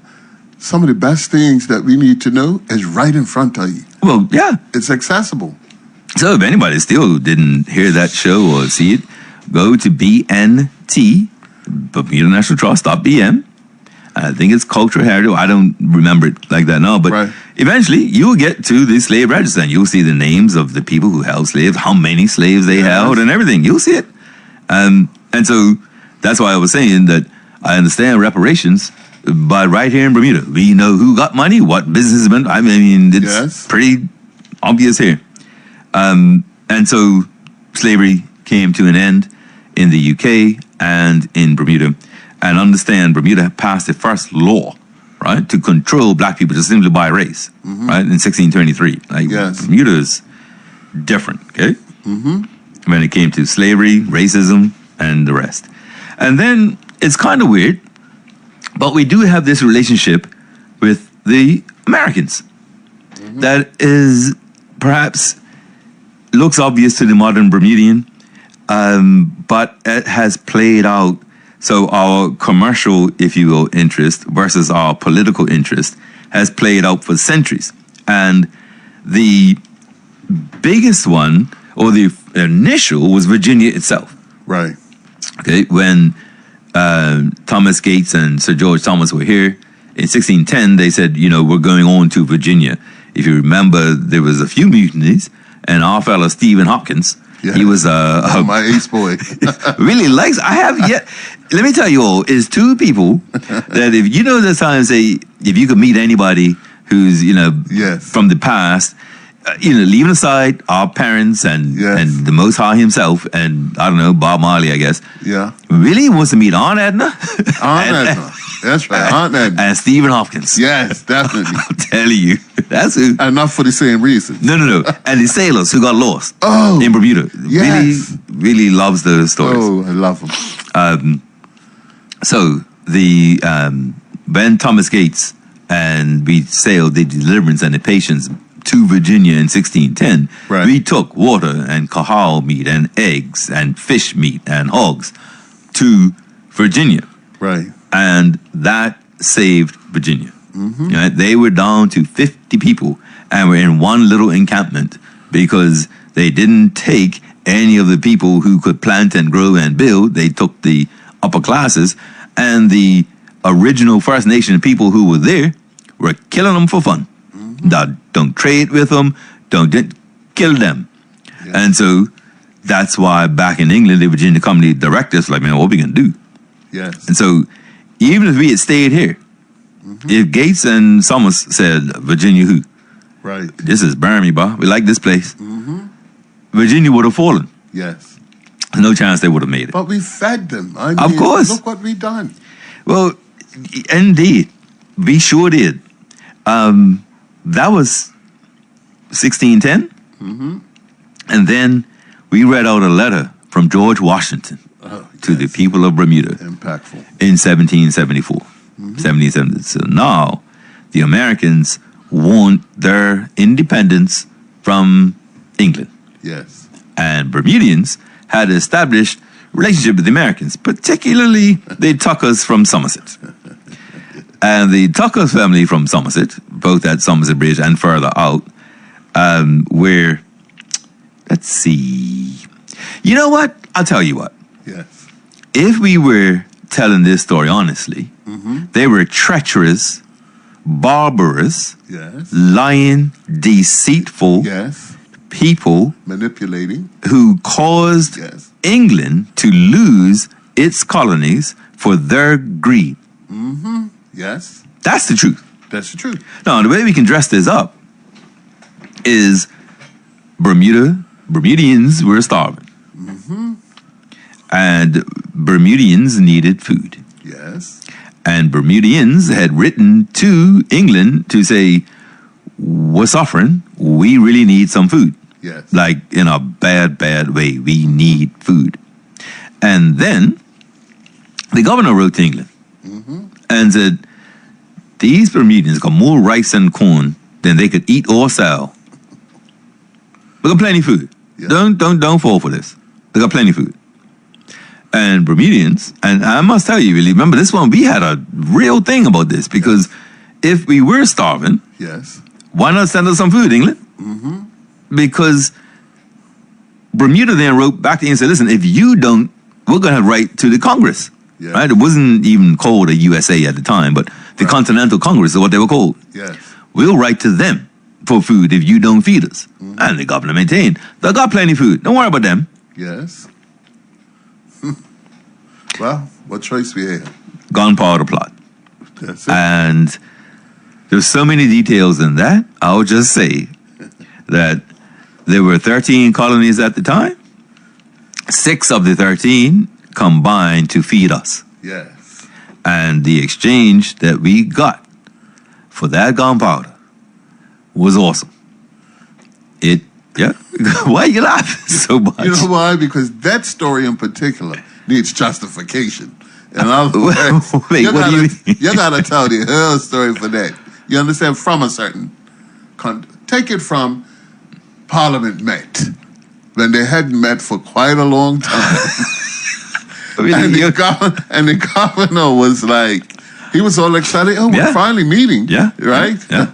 But it wasn't for the reason that he thought. You have to, please give that justification. Today? Like now? Like right now, yeah. All right. Okay. So we're in 1775, I think it is. 74, 75. And Bermudians are starving. At least that's what we're told. And the Tucker family is at war with the governor. And back then, while you had a governor, a lot of times between the governor leaving and a new one coming, there was a break. And in fact, between Moore leaving and Tucker arriving, 3 men were in charge.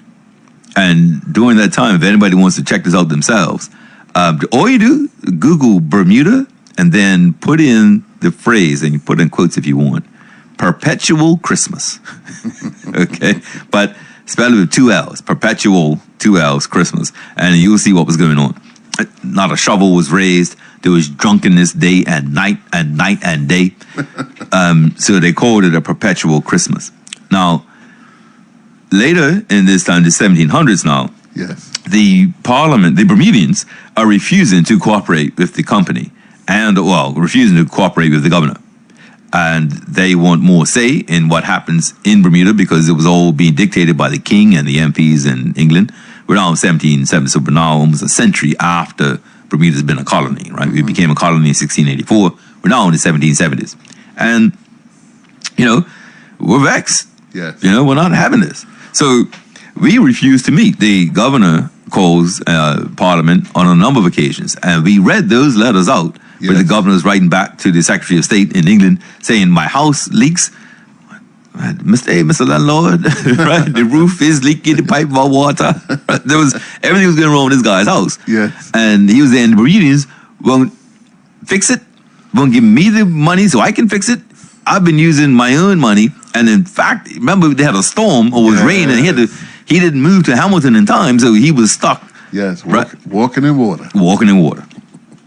That's how bad it was. And then one day, the Tuckers called him and said, yeah, we'll have Parliament. And man, is he excited. Yes. And so it's a big parade, right? Parliament is now coming back. So if you think of the throne speech, right, this will be bigger than that because it had been a war. Yes. So they have Parliament, and the governor goes to bed that night satisfied that there's peace in the land again. And he's feeling nice. I think, I must say, I haven't read this one, Billy, but you gotta go point there. Yeah. I think, let's put it this way. I know in Bermuda, you get 3 men whose car got a tire, flat tire. They're on the side of the road. Yes. Somebody's constructing. Yes. But back then, you get 3 men together, somebody's drinking. Well, what do you think the governor would have felt knowing that Parliament was coming again? I think the set was on. Right. I think he drank himself to a slumber. And that night, really, yes, from the governor's letter he wrote back to England, we've seen both sides, right? We've read the Tucker side, but we've read the governor's side. And I think it's kind of hilarious because the governor says there's no way, first of all, so let me just go on with the theft. Someone broke in through the roof of the storehouse, got down, opened the door from the inside, and then they took the gunpowder. Apparently, even left some barrels where that gunpowder wasn't worth stealing, right? They left some barrels. And so when the governor writes about this, his issue is there is no way this could have been done without the involvement of Bermuda's top leaders. Yes. Right? There's just no way. Okay. Then he says, given how many barrels, had been a ton of, in his word, Negroes rolling them as well. May I suggest? You may. That there was a conspiracy. Shh, no way. It was. I think you may be onto something. It had to be. I think you may be onto something, eh? And so this stuff was put on boats and then sailed out to the Americans who were out a bit further and going on. And in fact, we know that particular gunpowder was sent straight to Bunker Hill. Straight to one of the major battles of the war because Washington writes, I have listened to every harebrained scheme going. That's how desperate we are. We understand you have gunpowder there under a very feeble guard. And the other part was he writes about, we know you have the same burning for independence against these treacherous people as we do. Right? He assumed we were also gonna go for independence. Well, if only. Right. So he says that, right? So the gunpowder plot goes on, and then the Bermudian government launches a reward. Tucker and the boys, any information to find out and let us get these people that did this terrible, terrible thing. Right? Coincidentally, though, the country had a ton of food. How we get all this food? You should remember, right? Brilliant. We didn't do this. But the Americans somehow have new gunpowder, kicking much bum in war, and we happen to get a lot of food. What a coincidence. Sounds like an exchange was made. I think so. And so us and America began the Virginia, 1610 Yes. we save them. War of Independence, Yes. we arm them. Yes. And then they develop a special relationship, the Americans and the English. And the English literally call it the special relationship. Now, they've been lying to themselves for 30 years that they're relevant. But they believe that they're relevant to the U.S. and they call it a special relationship. Well, you know, really, one of the things that I'm assuming the woman I'm about to speak to is very humble. Right. I read a book she's written, and you can tell a lot about people by how they write and how they communicate. And I'll just say, the next major relationship with the Americans was 1941 and the Destroyers for Bases Agreement. Right. England was at, well, it was the beginning, if you will, World War II. They're in trouble, the Germans are all of that. And they want ships. Okay. And America's got ships. Yes. And rather than charging them for the ships, they said, we want bases around the world. You got colonies around the world. Yes. That's how we ended up with American base in Bermuda under the 1941 Destroyer for Bases Agreement. Gotcha. And so many people from St. David's were forcibly evicted from property, and I think evicted is the most gentle way I can put it, removed for the imperial interests. I remember going back to the previous point you made about the gunpowder. At that time, you did ask me a question, and the question went like, do you see any comparison with something? Oh, right. I forgot about that. I didn't. You know, I love stuff like this. Okay. But you did mention that, was there a comparison I did. between events that have happened in Bermuda? And I was like dumbfounded. I was like, until was mentioned, yes, I forgot all about that. the Wiggins. Yeah, the Uyghurs. Yeah, so back then, if you can imagine, a colony of England, armed, a military, during the war, Yes, armed the enemy. yes, I actually, if you think about that, that's serious, you know, very. right? And so, was there, at the time, I didn't put out, was there any other time when Bermuda went behind England's back Yes. to do something that helped America without England knowing? Yes. And the Uyghurs, at the time, Premier Brown was in, Yes, and they came at some point during the night. And by the time England found out, they were here. Obama was thanking Brown, right? It was done. Hillary Clinton was getting some angry messages from the governor. Well, the governor was only passing them through. Right. And then there's some direct confrontation. And so, yeah, for all that anger, yeah. That's still it was here. done. Yeah, hello. That's still here. And there you go. Yeah. So our relationship with the U.S., it's a different one. I mean, let's take slavery, right? I've talked to some white Bermudians, older than us, Right. who believe that white Bermudians are morally superior to white Americans because slavery ended in 1834 in Bermuda in 1865 in the U.S. Yes. We read Mind the Onion Seed where Bermudians were selling right prior to emancipation to American slaveholders. Yes. You see what I'm saying? So, you know, and then the man Jimmy who called, remember? Yes.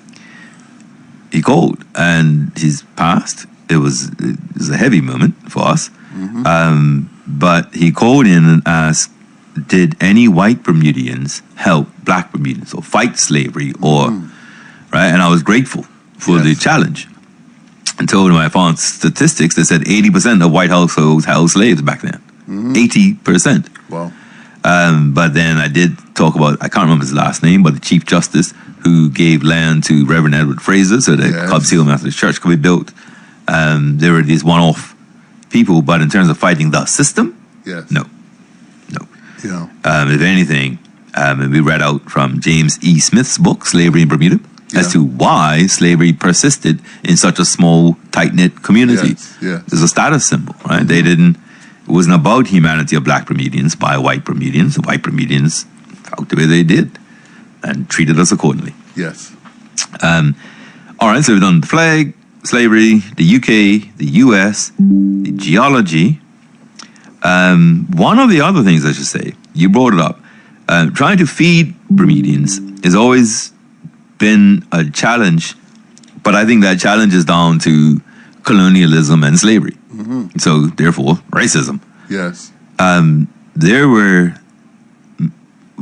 They didn't give enslaved Bermudians money. Right. We didn't have money. Even when we were trading Bibi, they outlawed trading Bibi. Yes. We couldn't trade tobacco. So however the black Bermudian economy worked, it did not rely on the white Bermudian. Yes. It couldn't, Right. because of how they saw and treated us. Yes. So my point is, when letters to the editor written about our bowls, our feasts, our parties, Yes. and it's an abundance of food and an abundance of good food, Yes. how are we doing this? That list was so long. Right? Absolutely. Whereas we read out papers called When There's Nothing Else to Eat, Yes. Sustenance Living in Bermuda. Because the white Bermudian here was not fixed to live on an island. That's true. And so while the Indian and African and West Indian, who they would have imported, was just another, in fact, we read a paper also, except from a paper, one Negro, one African, one Indian, the Yes. first the countries ever had, and that's how we knew. Yes. Those first Indians and Africans arrived and saw white folks sleeping on the ground. So you gotta be kidding me. And went to the palms and made hammocks. Yes. Right? And now the English like, wow, hammocks. Yes. Yeah. Well, pound of cassava making flatbread in 1616 or 1619 and look at them. Oh wow. And writing it down like their recipe. Yes. Governor Reed. So the gunpowder plot. They say we were starving, and so we needed it. But there was an archaeological dig, and that really made a difference. It's at 3 different sites around the island, and we read out that paper. Yeah. And it said that Bermuda, when they were digging, they found fish bones at a level in the soil that they didn't expect. The way, and I actually found this quite interesting. I learned this during that excerpt. But the way it works is if we go and, let's say you and I go and discover Darrell's Island, Yeah. right? And we go over there and we're hungry. What are we going to do? Well, what are we going to do? Fish. Yeah, exactly. We're going to fish, Yeah. right? It's free and it's healthy, right? It's, Yeah. you know, after we realize we can't eat casuarina berries, we're going to eat fish. Yes. Okay. Now, at some point, we might get some eggs. Yes. And we might say, you know, I'm starving. We're going to eat these 3, but we're going to hope these 6 become chickens. There you go. And when those 6 become chickens, we may say, look, we're going to slaughter 1, leave 5. Yes. And then we'll grow our chicken. So when people then come later on, and so our neighbors then come and they get prosperous, and they have cows, Right. right? And so a calf and a cow, and they grow. So then when they do that dig, they'll start with fish. They'll see evidence of fish bones. Yes. Then they'll see chicken, maybe feathers or bones or Yeah. different things that we use from the chicken will mean the presence of chicken. Yeah. And then eventually they'll see we've had beef because of the cow that was slaughtered. And we have glasses, so we've had milk. Right? So Yes. what we found in Bermuda was that when societies were established in the Chesapeake in Virginia and in other places, they had moved on from fish way faster than we did. And these sites were in Sands and St. George's. Okay, so we did not grow economically the way it was anticipated. Okay. That was because of greed. Because, as you know, we were called onions because we exported onions. Yes. How could we be exporting food if we're starving? It's true. Was no national interest.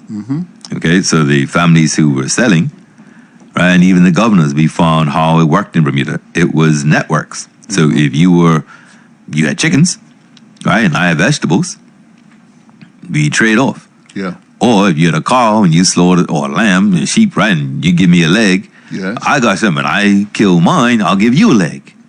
right? So while that kept everybody relatively fed, it didn't grow. And it's much like, if I can take a little side piece here, it's much like when I'm in the schools and I talk about tourism versus international business. Right. So tourism, that dollar goes a lot farther. It's not a lot of money in terms of international business, but if you think about a tourist when they land, if they've used, say it's a family of 4. So if they've used a bell cap to take the luggage from the conveyor belt or from the belt to the taxi, Right. that person gets a tip.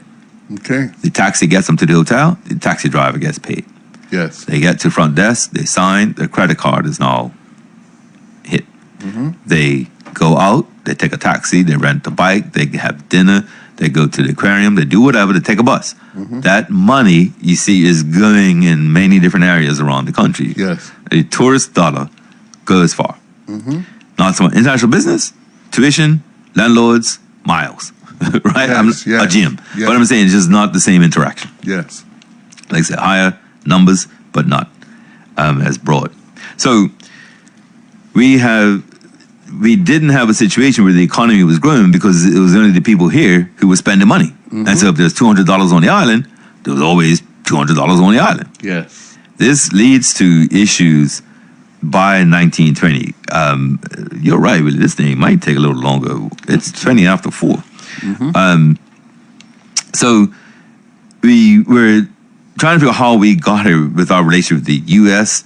and the English and how we tried to make it. And it wasn't until really 1839, good Governor Reed comes in, and he is very blunt. He tells white Bermudians, you will starve because you seem to believe your money is going to save you. You believe working the soil is dirty slave work, and so you're going to suffer. And he was correct. He was so correct that white Bermudians, for lack of a better phrase, imported Portuguese laborers 15 years after emancipation. So 1834 was emancipation. There's 1834. Governor Reed arrives 1839 and says, you all going to starve because you don't plant anything. The first Portuguese laborers arrived 1849, 15 years after emancipation. So you can see who ran the country, how they ran it, and ensured where they stayed and where others came. So much so that even though the vast majority of all of the Portuguese who've been imported to Bermuda have been white, Bermuda was a country that, when it came to race in the census, all of a sudden dropped the other nationality. Yes. So it was black, white, or Portuguese. Portuguese is nationality. Yes. Like German, Canadian, right? But such was the need of the oligarchy or of whoever they were, the 40 thieves, to let you know you're not us. Yes. Even though you look like us. And we also are European. Yes. Right? That's true. But you got to understand the extent to which this country was divided. The system divided us and created fear. We should probably pick this up again on Monday. Yeah. Because I think... the more you talk, the more I'm thinking of certain things we covered. Okay. Okay. So I'll tell you what. Well, let's do that then. Let's wind up. Okay. So there's at least one call. We can take Sure. that call. Hello, caller. You're on the air. Hey guys, did you talk extensively about why we planted the onion and needed to bring the Portuguese in? Not to a great extent, no. But we'll do that. Like I said, this is just trying to recap for those who may have Right. joined the show late to just bring some stuff Yeah. about how we got here. But I can make a note to do that. Yeah, I wanted to clarify that you'll find that approximately when the onion was taken away from us, or when we stopped worrying about producing the onion, which is, I believe, part of the reason why we were so desperate to bring a group in to replace the slaves to plant onions, is because onions were a big commodity during the sailing year. The sailors needed the onion because they had a long shelf life. that's how they survive long trips at sea. Just the Bermuda onion, Gotcha. in particular, because it was a good tasting onion. I guess that they could stand eating. But you will probably find when air travel started at some point, or certainly approaching that is when the need for the onion died out. Because no longer did you take forever to travel from place to place. So, of course, at some point, we competed with Texas, as I think you did touch on. Yeah, the man, he created a place called... Away from it. Yeah, well, he created a place called Bermuda. And so he took our seeds, created a place in Texas called Bermuda onions. Yep. Yeah. But we're trying to wrap up here. I got to get out by 4:30, so I really got to wrap up. No problem. I just thought I'd touch on I that. appreciate it. Yes, sir. Too. No problem. So, he's right on the onions, good Governor Reed, the sustenance, and then the fish bones, all of that identified there seemed to be a lack of national interest, right, of feeding everybody. Yes. You could feed yourself or your family or your neighbors, and great, go for it, right? You didn't, it was a problem there. Then there was, what I actually want to do, because I don't want to forget this part. So I'm going to say this part, and then I'll go back to this. But one of the things that whenever we've had a government report or a government performance that we've had to discuss on the show, or I felt was needed to be discussed, generally it was if I felt that we were being misled, or not the full story being told, or people were giving an opinion that was designed to have us think a certain way, and that way wouldn't necessarily be in the national interest, even our own interest. And I struggle, there's no D at the end of that, I struggle with our relationship with the state, right? I mean, just the MPs, and any particular party, all of them. And I've said some pretty strong things about them, and I think they're all terrible. There's no two ways about it. If I had to pick 36 people right now, I'm not sure how many I take from the current crop. Right? They're all letting down the country. And the reason I feel so strongly about that is because of this show. So I read things, I know things, things that I think, my cousin on the weekend told me that he had an argument with a politician about whether Bermuda had hospital levy. Politician who couldn't tell you about the 1981 general strike, right? A politician who makes decisions over lives couldn't tell you what hospital levy was. Mercy. This is my anger, okay? Because, let me tell you a story, really. Just don't tell anybody else this story, okay? But I'm just going to tell you. I promise. Thanks. I was once unemployed, and for 3 days, it was suggested I fast, which I did. And I would go to this place to be alone and commune. And this day, I came back, my third day, I came back from the place and came home. And if 10 minutes later, the phone rang with a job offer. Okay. And of course, I'm like, wow, that's amazing, right? And the job was the one I could do. Okay. I didn't feel I could do it.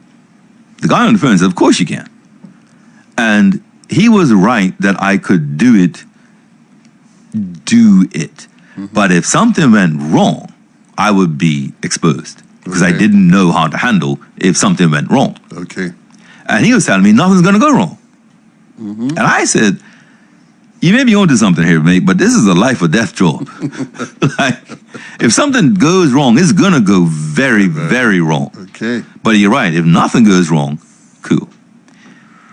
And in as much as I was desperate to be employed, in as much as I had done something I'd never done before, fasted. Right.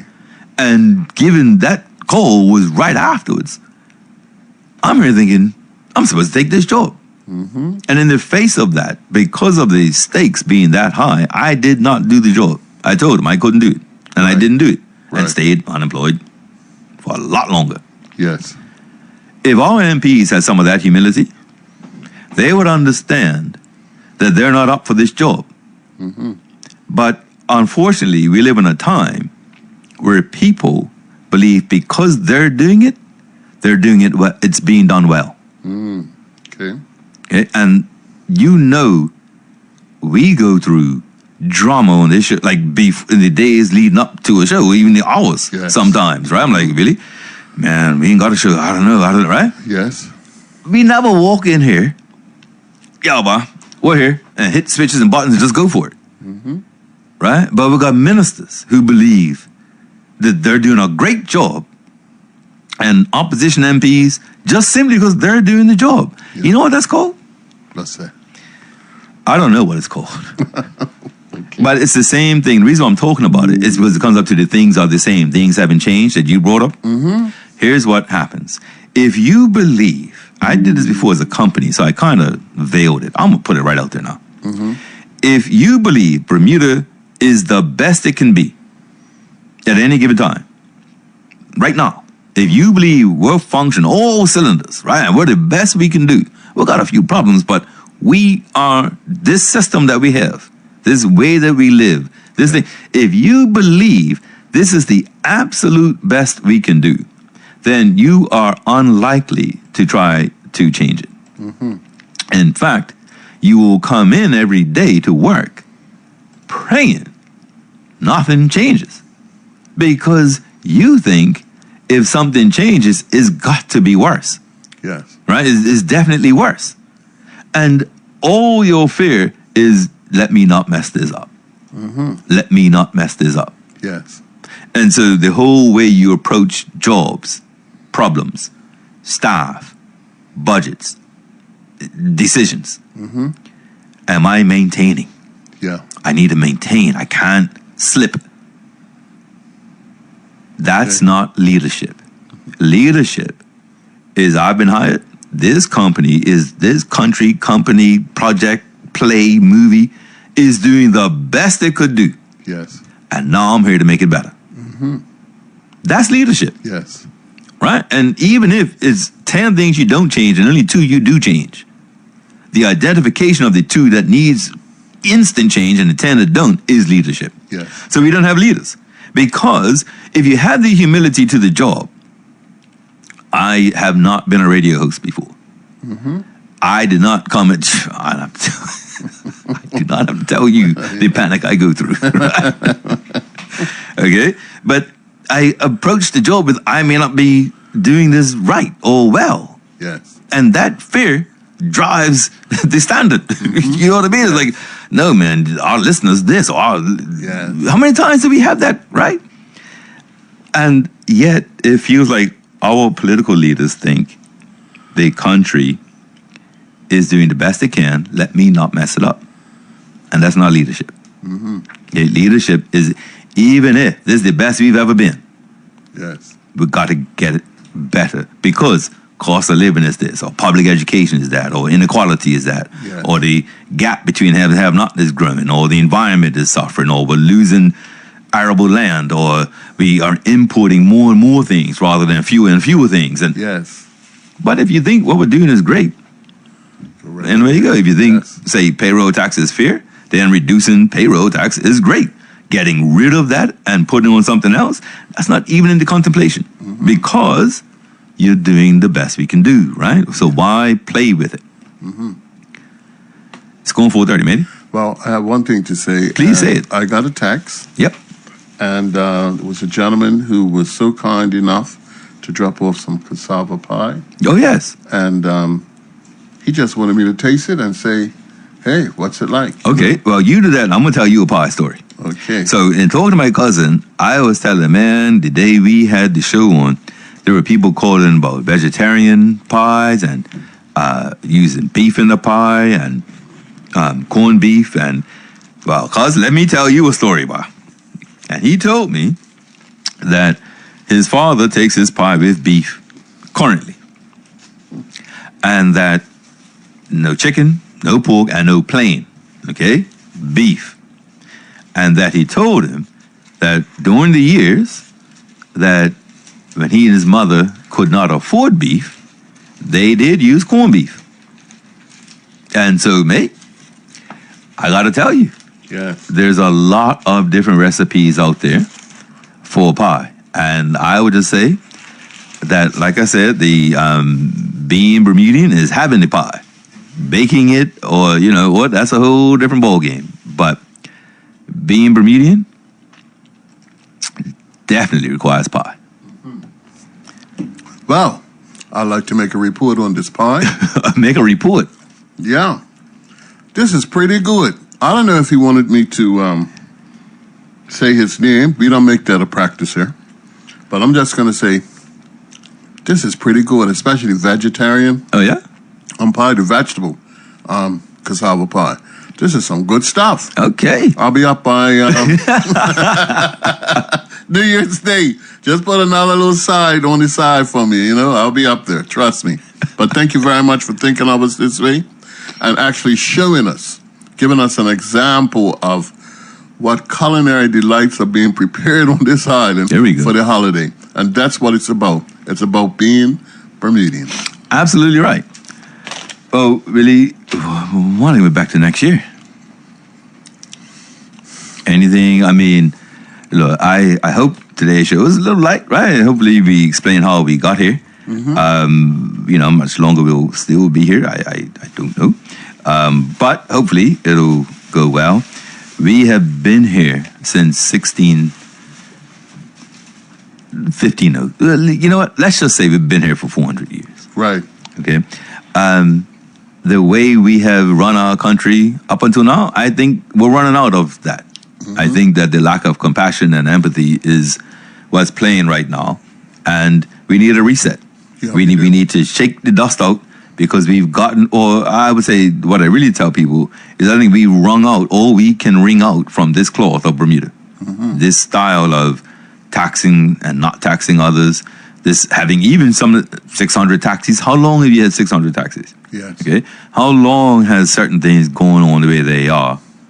And right, I guessed there have been 15 accidents between 5-Star Island and Waffle Bridge in the last month. If I had to guess, right? In fact, I'm probably low. And all I was thinking was, how would we know if Bermuda needs wider or different or more routes or what? How would we know if Bermuda needed something different when it comes to traffic and roads? How would we know if society was losing compassion and empathy and the feeling of community? How would we know if we needed to make a change into what being Bermudian was in order for us to still be here 400 years from now and not have us just an office, another plantation, except this time is for wealthy people and AI? Yes. What do we do? How will we know that's happening? Well, I'd say if people are getting killed 2 blocks from the police station and the national headquarters of the government, that'll be a sign. I think if there are fewer people working now than 7 years ago, that'll be a sign. Yes. I think if there are fewer students in public education now than then, that'll be a sign. I could go on with the signs. well, assessments are not hard. Nope. No, they're not. Action. Yeah. That's the challenge. Yes. Brother man, Yes, indeed. we're going to be back on Monday. Have a very, very, very joyous New Year's Eve, everybody. My father's birthday was New Year's Day, so it's Okay. always a little different for me. Okay, gotcha. But it explains why he was so special. Yes. But until then, and I'm going to hit a button, really, I really hope this one works. Well, let me just say thank you. Please. Thank you for those who have participated from when we started, the inception of the show. We really appreciate your input, and we hope to have it again in 2026. Absolutely. One thing is live and direct here. We got it. We don't know. You can get it live. Thank you again for all of your support, the calls. Those people bump into Willie on the street. One last thing about that. If you bump into Willie on the street, he's got a habit in the last 2 weeks of telling people, don't you see how he treats me? Doesn't he treat me badly? And some of you have been agreeing with him. I would not agree with him too much if I was you.